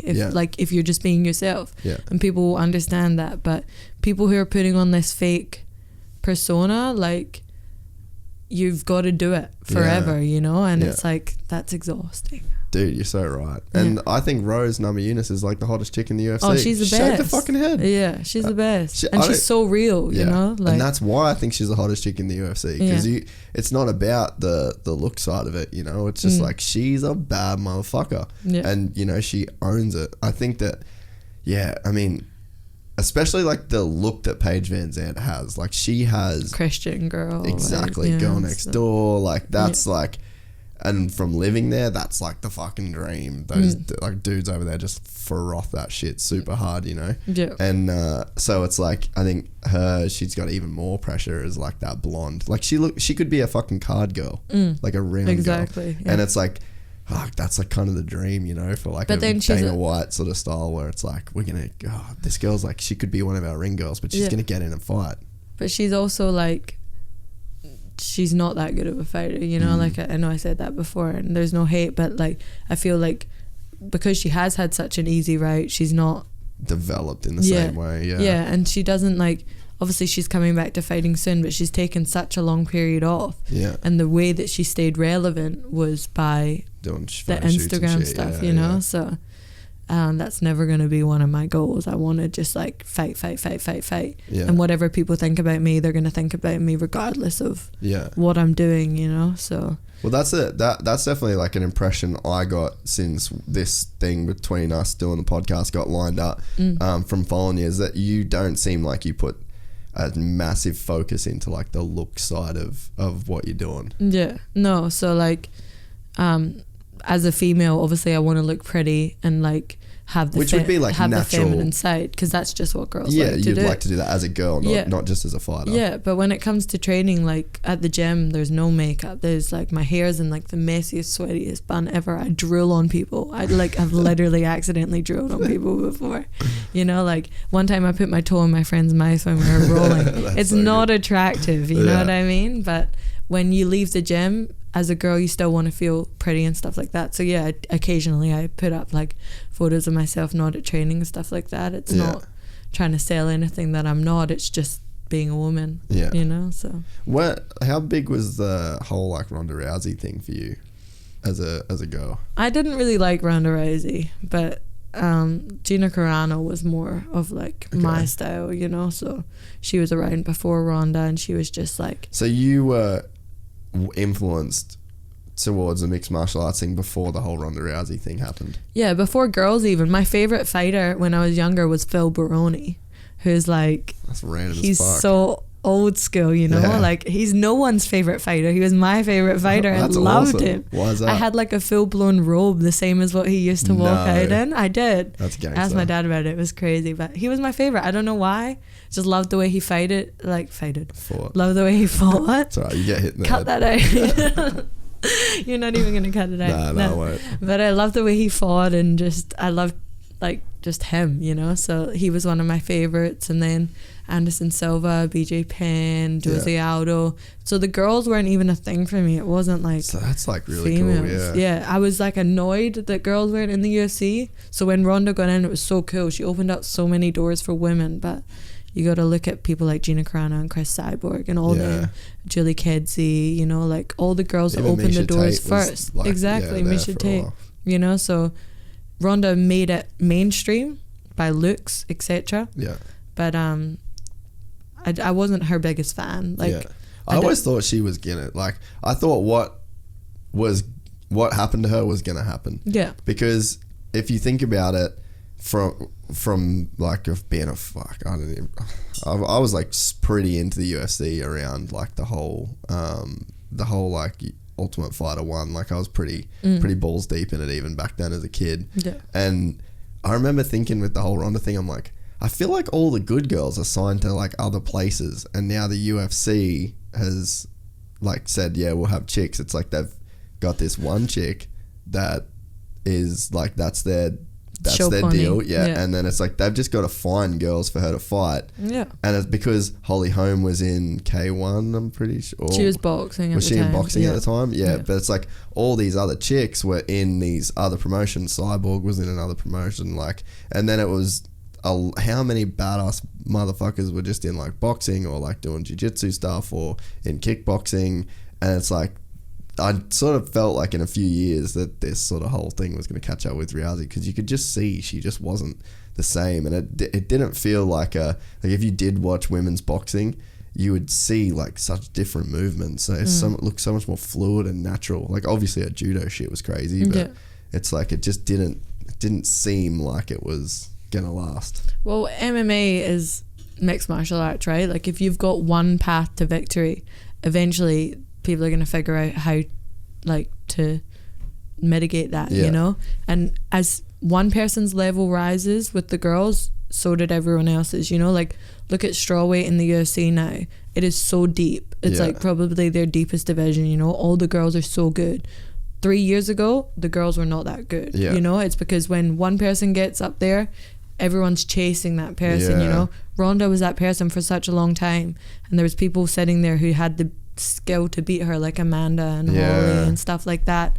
It was just styles making fights, you know. They put her against people that like she was gonna beat. Even Misha did well against her in that second fight, you know. Like granted she lost, but like Ronda wasn't as dominant as people remember her to be. That first fight against Liz Carmouche, she almost got her freaking jaw broken, you know. Like she was on her back, and she was definitely the show pony, and she opened a lot of doors for everyone. But she never looked to evolve. She sort of had it in her head that I'm the best, I'm unbeatable, no one's gonna beat me. I'm gonna retire undefeated, I can beat Floyd Mayweather in a boxing what the fuck fight. was that about? Like she had all this stuff that she used to say, but she never looked to grow. She never moved gyms to like a big gym with good training partners or anything like that. So she was always gonna be stuck with trying to get the armbar, you know, and that stopped working when Holly knocked her out, and then Amanda starched her. God, that was bad. Oh, the Amanda thing was just ridiculous. Well, that like shouldn't have been a fight, No. And when you can see someone that moves the way that Amanda does, like she moves like a dude. Amanda's the best female fighter in MMA ever. Yeah. The way that she moves is crazy. Yeah. Did you watch her knock out Cyborg? Yes. Oh, I was like screaming. I was going to say, I was actually screaming Same, at the TV. in the pub. I was in a pub and I never ever make noise in a fight, and I'm fully jumping up and down. I was so happy for her. She's fucked her up. Yeah, she's without a doubt the best female in MMA ever. So I think it's crazy that the UFC hasn't made more of a big deal about her being gay. Yeah, well, not even just that, but like the most dominant female. Yeah, she is like the only openly gay champion that there is ever. I think that's fucking been. awesome. I think so too. It just seems weird that they that's not a storyline. Even when she fought Ronda, and Ronda was coming back, everything was about Ronda. You know, so. Which is a mistake on their part, which they know about now, because Ronda rode off into the sunset. Yeah. And, you know, like, Amanda didn't get any praise for that. But that's something else I love about her. She was like, I don't give a fuck. She don't give a fuck. They don't want to praise me. I don't care. I'm still going to beat this chick that they want to praise. Like, yeah. I do hate even when Corey Anderson come out and said, like, he kind of had a bit of a sook about the last, you know, because he beat, who did he just beat? Johnny Walker. Yeah. So he just beat Johnny Walker, like fucking beat Johnny Walker. And then he was saying like screaming, blah, blah, blah, blah. And it's just like I get it if you think that you're worth it, but it's like you actually get a chance. You just go and knock the dude out, and then you don't have to say anything. Yeah. So it's like, well, a big thing in MMA, I think, is like entitlement. You know, a lot of people think they're entitled, especially in Australia. Like, it happens on the big stage, but in Australia a lot too, you know, like, people are like, I deserve this, I deserve this, I deserve this. No one deserves anything. Like, in fighting, there could be 100 different things in 100 different days, and it would be different, you know, like, every single time. So, you run it in a simulator over and over, you're going to get different results. Yeah, like, Corey's like, I deserve it. Like, your time will come, just, like, if you just keep knocking people out. Yeah, you just got to keep going, you know, like. And John Jones could lose tomorrow he's fighting, what's his name? I know the dude you're talking about. He's fighting someone who's very dangerous. Dominic Reyes. Yes. Yeah. And Dominic Reyes has a massive chance at beating John Jones. John Jones fought Thiago Santos. Yeah. And that was such a close fight. It's crazy. Like, it could happen tomorrow, and you could end up fighting Dominic Reyes. You know what I mean? You can't just be like, I deserve this, I'm going to sit here until I get this. So many people in Australia are like, I deserve to be in the UFC, I'm going to sit here and wait. I deserve this, I deserve that. Just fight. If you love fighting, you know, like, it shouldn't be a hassle for you to have another fight. You know what I mean? Like, at that point, I feel like you're in it for the wrong reasons. If you're sitting there saying, I deserve this, I'm not fighting until I get the title shot, are you a fighter, or like, what are you doing? Like, I'm never going to sit on the sidelines. I've taken in amateurs, I fought at flyweight and bantamweight just to get fights. You know, I'm a strawweight fighter. I fight at 10 kilos heavier just to get a fight. You know, like, at one point you've switched from being a fighter to being like a prize fighter. Yeah. And I think there's a big difference. Yeah, that's a good way to put it. You know? Well, even, man, there's like the whole Conor thing, I just see, like, even Mo, like, fucking love him. But when he was talking to Jono on Smoko podcast, he was literally talking like Conor McGregor.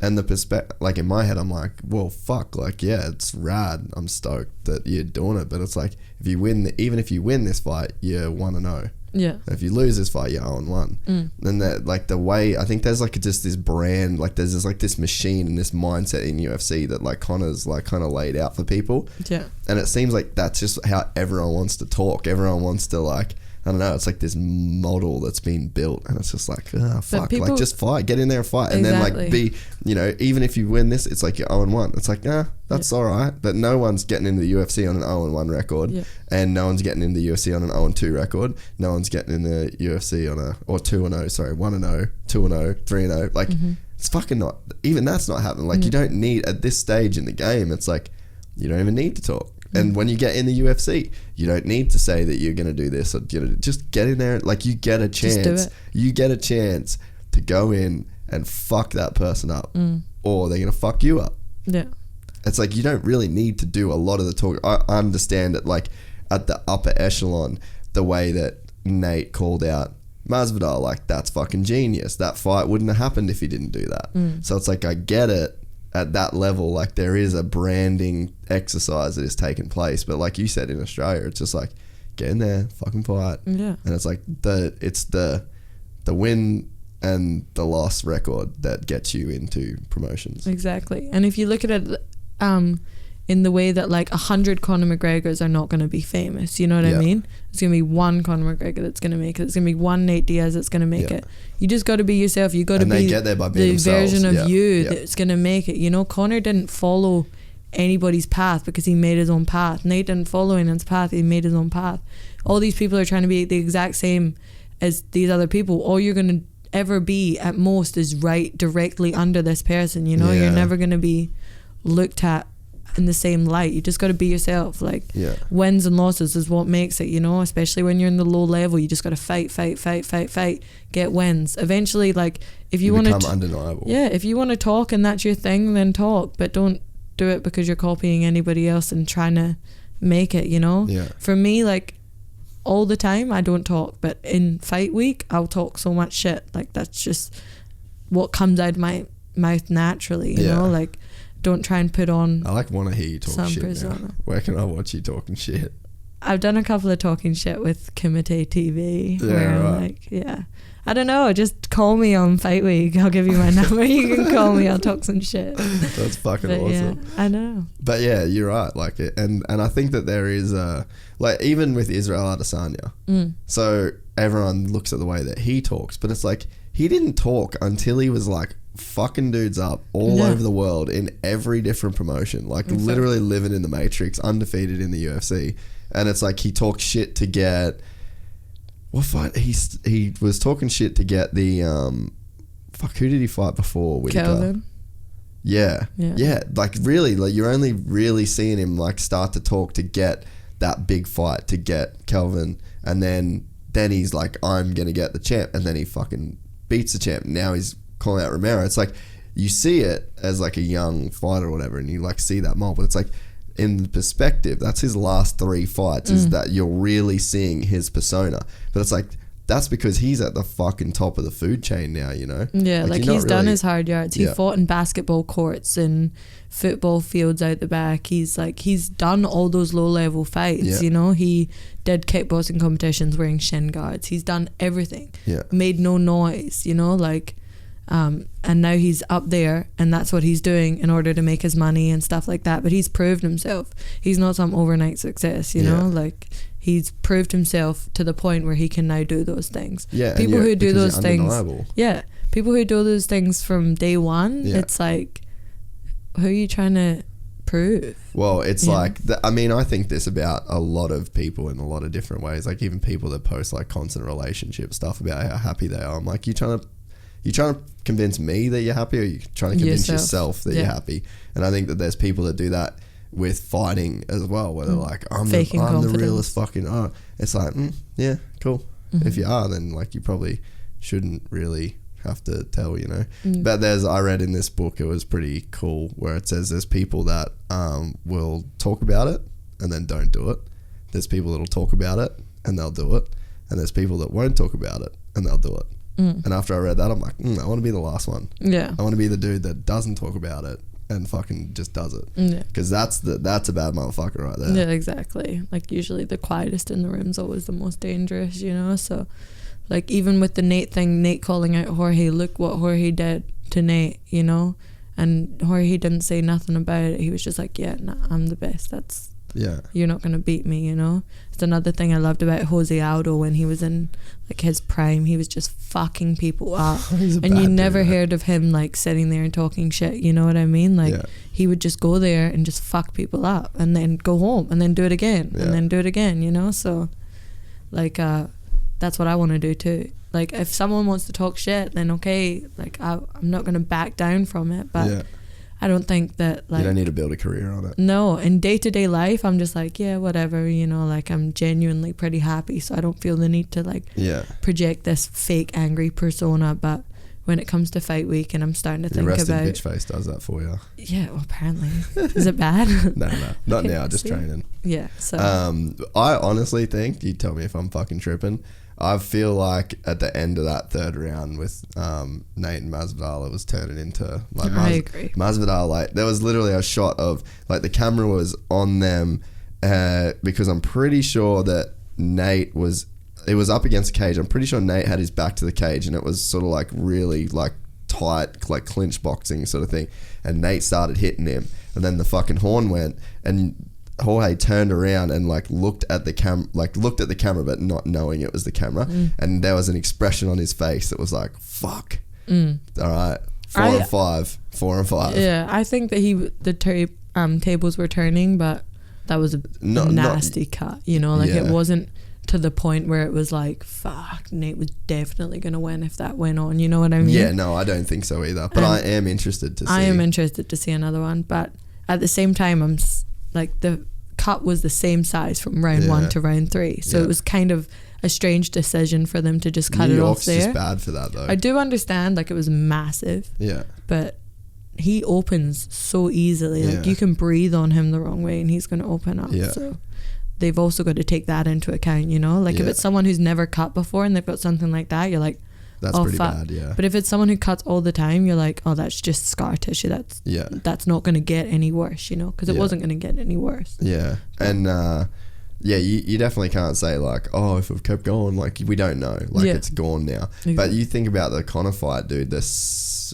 first Conor fight, like, he got dropped like fucking 3 times, and like dropped on the canvas, and it's like there really wasn't a point in that fight where he got that like dropped and rocked. So it's like I was definitely bummed that everyone just was saying like, no, I don't need to see it again. I'm like, fuck, I want to see it again. Like, I feel like, and then for him to come out and say that like he didn't really have a camp, like he couldn't run and stuff, so he's waiting to the 3rd round. It's like, well, fuck, like he should have waited. Yeah, he shouldn't have waited now. But who's your favorite fighter at the moment? Like, what do you look at as like, fuck, I want to be like that?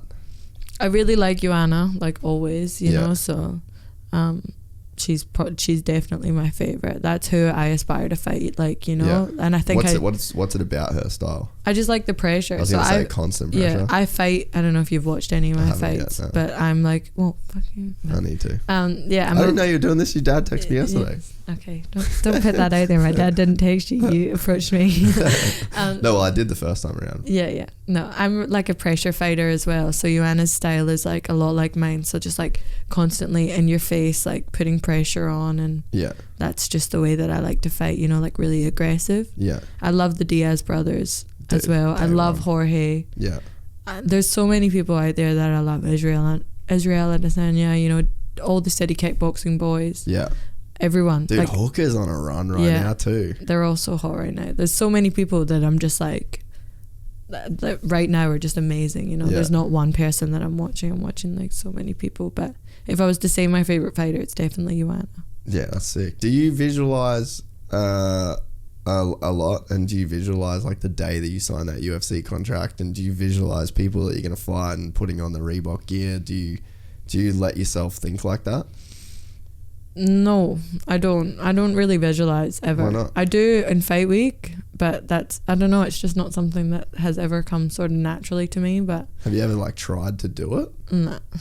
Fuck, I feel like visualization is like one of the more important things in my life. A lot of people speak about it, yeah. I feel like it's something I should try and implement, but it's like I said, for some people it comes really easy, but for me it's just like, I've never really sat back and thought, maybe I should visualize. But when it comes to fight week, I start thinking about how I'm going to beat them, and I see it like over and over in my head. But imagine if you did that.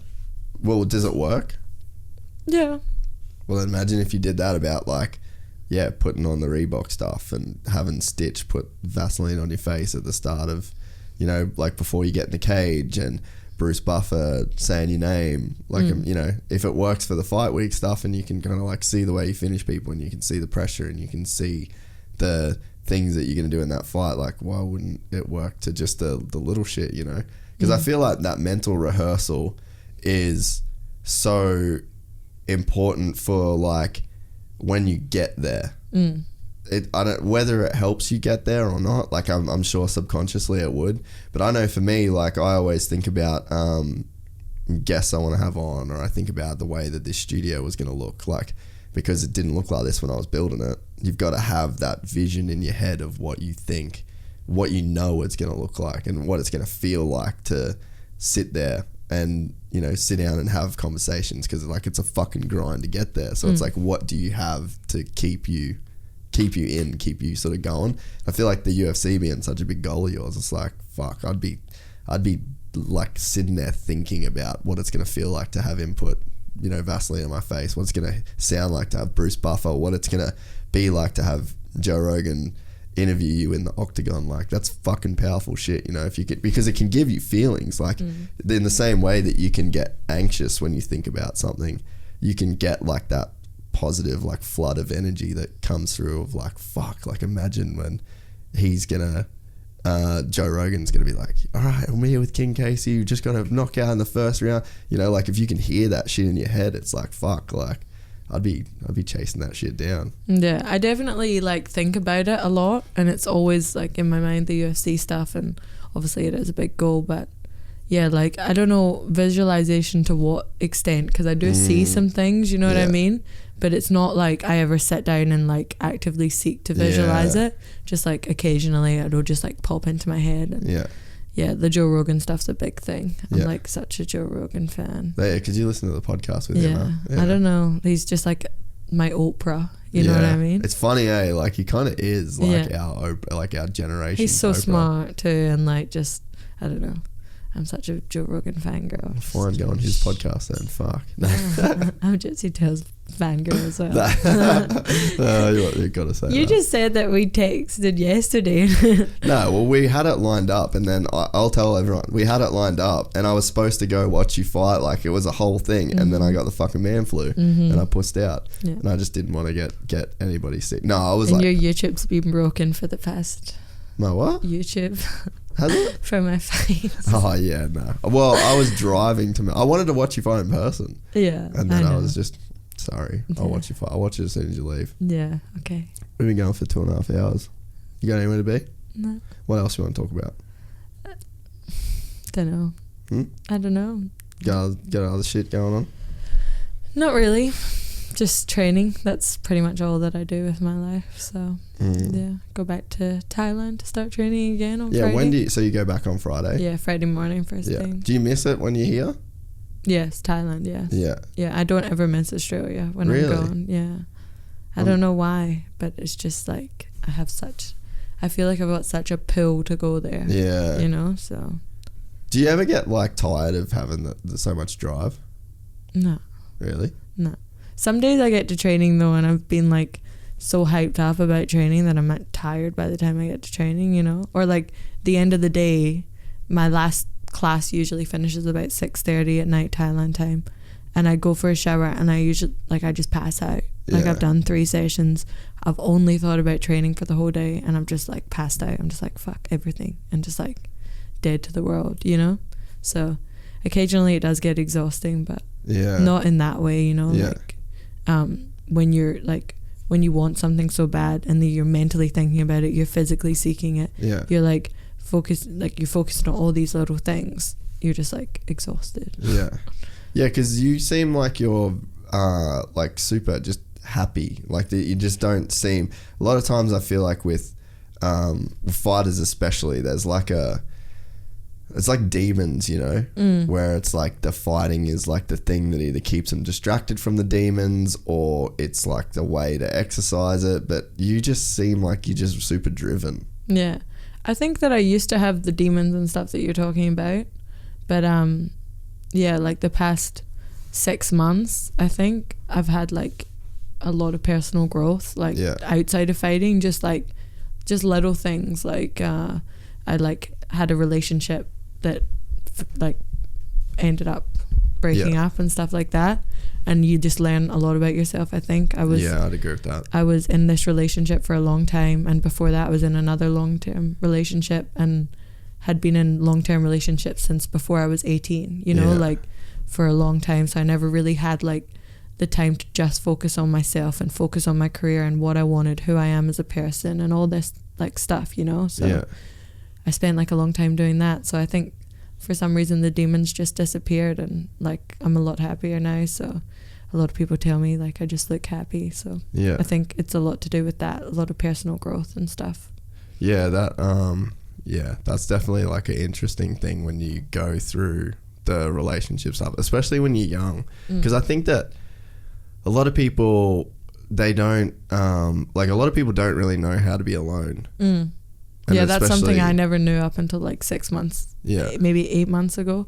You know, I never really knew how to be alone, And then when you first become like being alone and stuff like that, especially when you're in such a solo sport already, and then you've got like, you leave your solo sport to go home and be alone again, you know, like you're always alone with your thoughts, you're always like, it just feels like you're really isolated. But you can either turn it into like a good thing, or you can turn it into a bad thing, you know.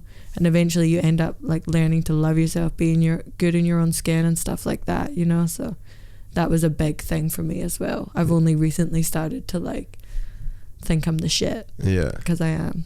No, it's fucking cool. Like, a lot of people don't have that, and a lot of people get into relationships and just fully lose themselves, and then like into the other person, and then other people's their happiness is tied on like what other people. Dependency.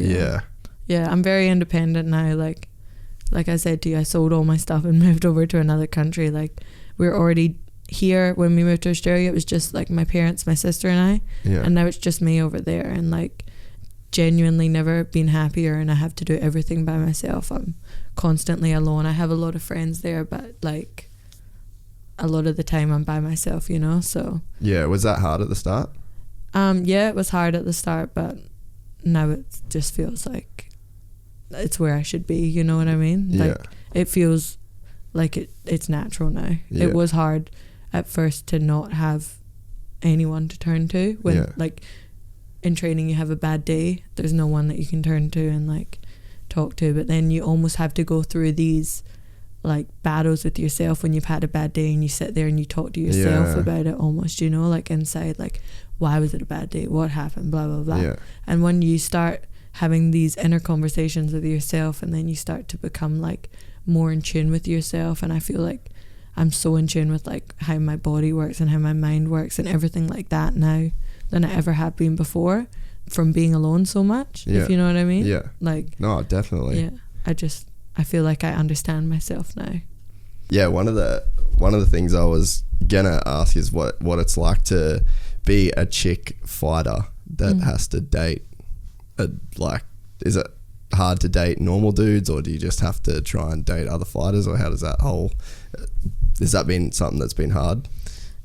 So I did date fighters. That's like, I've not really, since I've been a fighter, I haven't been in a relationship with someone who's not been a fighter. I think that like it would be definitely hard to be with someone who's not a fighter, but it's still hard when it's a fighter, you know, like you're both running on such crazy schedules that like, where's the time, you know? So it's hard either way. I think when you're so focused on doing something that takes so much energy and so much time, like fighting does, it's hard to date anyone. And I guess it'd be hard to like, for them not to have the understanding of exactly what it's like to go through the thing that you are going through, if that makes sense.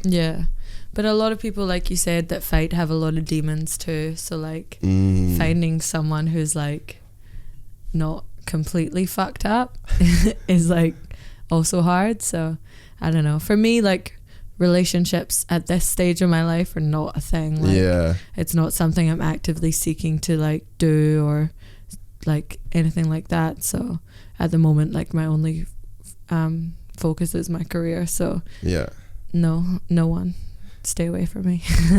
Well, I mean, I guess it is kind of like if you don't have that thing of being okay with yourself and okay with being alone, I think that's why a lot of people seek those kind of relationships where it's like, it's not Mr. Right, it's Mr. Right now, or vice versa, you know. Exactly. I feel like that's something that I hope that I never do, you know, like I never want to be someone who ends up in a relationship out of comfortability or something like that, because I have done it in the past, and now on this new journey of like self-growth and stuff like that, it's sort of what I want first, and if something is good for me, then it's good for me, but no forcing, you know. I feel like you're a little bit more maybe like spiritual or whatever than you even give yourself credit for, in a way. Like, even because I've been sort of looking at like meditating and stuff a bit these days, and trying to, like you said, calm those thoughts and those sort of the shit that comes into your head. And it's like, it seems like you sort of are doing some of this stuff without really even knowing that, like, you're not putting labels on some of the stuff that you're doing, but you're actually just trying to like work through a bunch of shit to like become this ultimate sort of version of yourself. Yeah, I agree with that. I think that I would say I'm spiritual. So like when I moved to Thailand, I started going to like get blessed by monks and stuff like that. Really? Yeah, and I started looking at sort of like the way that they do things, like why are they so chill? Why, you know, like everything in Thailand, Mai Pen Lai, it means like it's all good. Yeah. And that's like something I've taken on as another sort of persona, you know? So like no matter what happens, I'm like, okay, well, how can I make it fine, you know? Like, so yeah, I guess that meditating and visualization and stuff like that's my next step. But yeah, it's been a journey to get even this far, because if you had met me, like people who listen to this who haven't seen me in like over a year will think like, fuck, that's a different person. Yeah, because I used to be so highly strung, take everything to heart, like, you know, like everything was a problem. I'd like butt heads with everyone. Like now I'm like, whatever, it's all good. Nothing matters.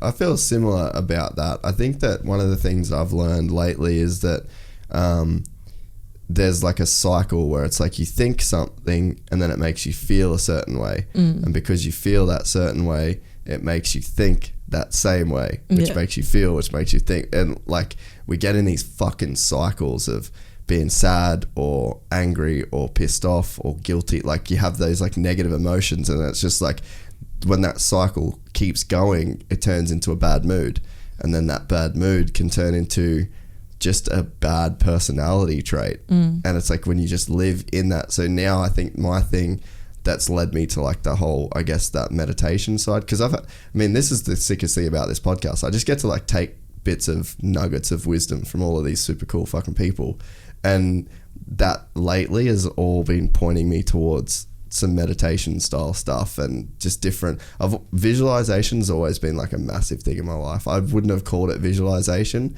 but I could tell you 100 examples of shit where I've literally watched a thing happen that I like when I was in America doing the Red Bull thing with filming. I literally have watched edits that I made in my head before it was even planned or any of that sort of shit. Like I'd probably put maybe not like too much time, but I actually used to think it was like a bit of a negative like time wasting thing. Like I thought it was wanderlust, but it sort of wasn't, because I was working towards actually doing it.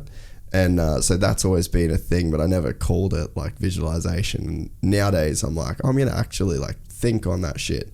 And then it's like, okay, well that's sort of like half meditating in a way. And then it's like, okay, so what can you achieve through, if you actually put time into visualization and time into meditating, like how much better could it be? And then the thing that you find out with like, now that I drove to Melbourne and back, only listened to books that were sort of around this sort of shit. And then with the meditation side of stuff was about removing yourself from your ego. And then one of the big things for me lately that I've been finding is like, I'm kind of sick of myself. I find that too. Like I do this, I fucking post shit on Instagram that's like with me in it. It's my voice in these, I'm so over like being around myself, if that makes sense. Yeah. And then I didn't really know that like one of the main things of meditation is like removing yourself and just being like more just like consciousness, not like you or I. It's like this whole connection we have with I and myself and me. I'm just like, ugh, like fuck this. Like I'm over this thing of me. I just I'd almost rather have a break from myself. Like I don't want to be me. I'd rather just not have my thoughts. I'd not have hear my voice. I'd love to be able to detach from that. Yeah. And it's only been as this thing gets bigger.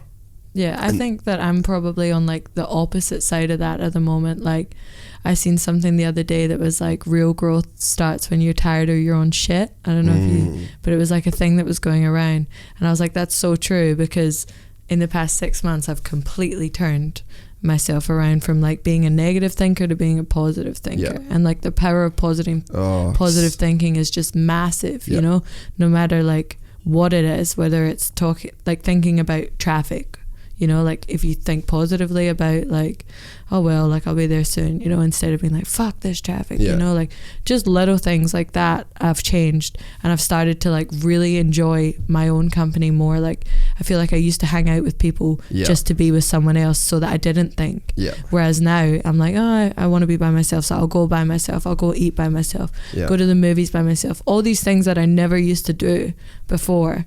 Like I feel like it would be weird to go and do by myself. I now do by myself because I don't know, I have like a connection with myself now where I feel like we're friends finally, like my head and my body, you know, like for ages I used to try and run away from myself too and just hang out with people just to be away from being just by myself, but now I always cancel plans just because I want to be with me.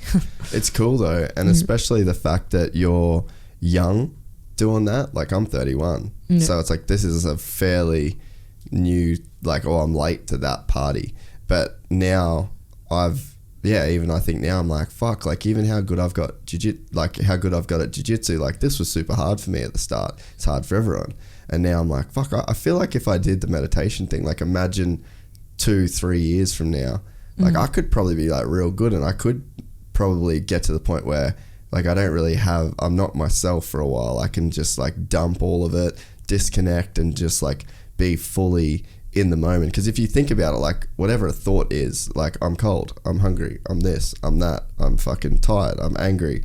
It's all just these thoughts, like, because we're conscious beings, but consciousness isn't thoughts. I think that's the thing that I thought before I'd sort of learned a bit about this shit, was that like, I was like, oh, consciousness is my thoughts. Well, no, like you don't think to tell your heart to beat. You don't think to blink your eyes. You don't think to breathe in and out. Like that's all conscious or subconsciously happening. Like you don't have to think. Thoughts are just like fucking messy shit that just comes in and out and in and out.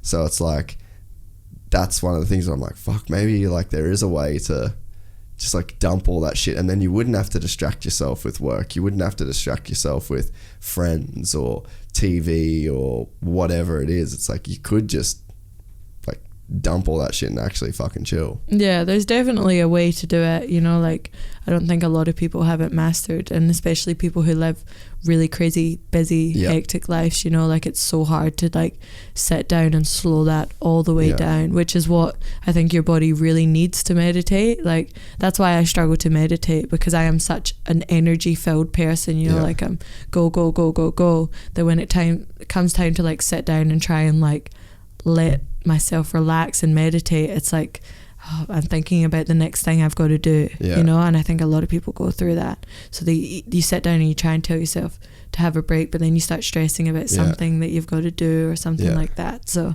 I think though that like what I've sort of learned and what I'm going to be working on is like, that's okay. Like if I just start thinking about shit and I can't stay in the moment, I'm not going to get up and go do that thing. I'm going to start setting an alarm for like 40 minutes of just blindfold on, headphones on, and I'm just there for 40 minutes a day.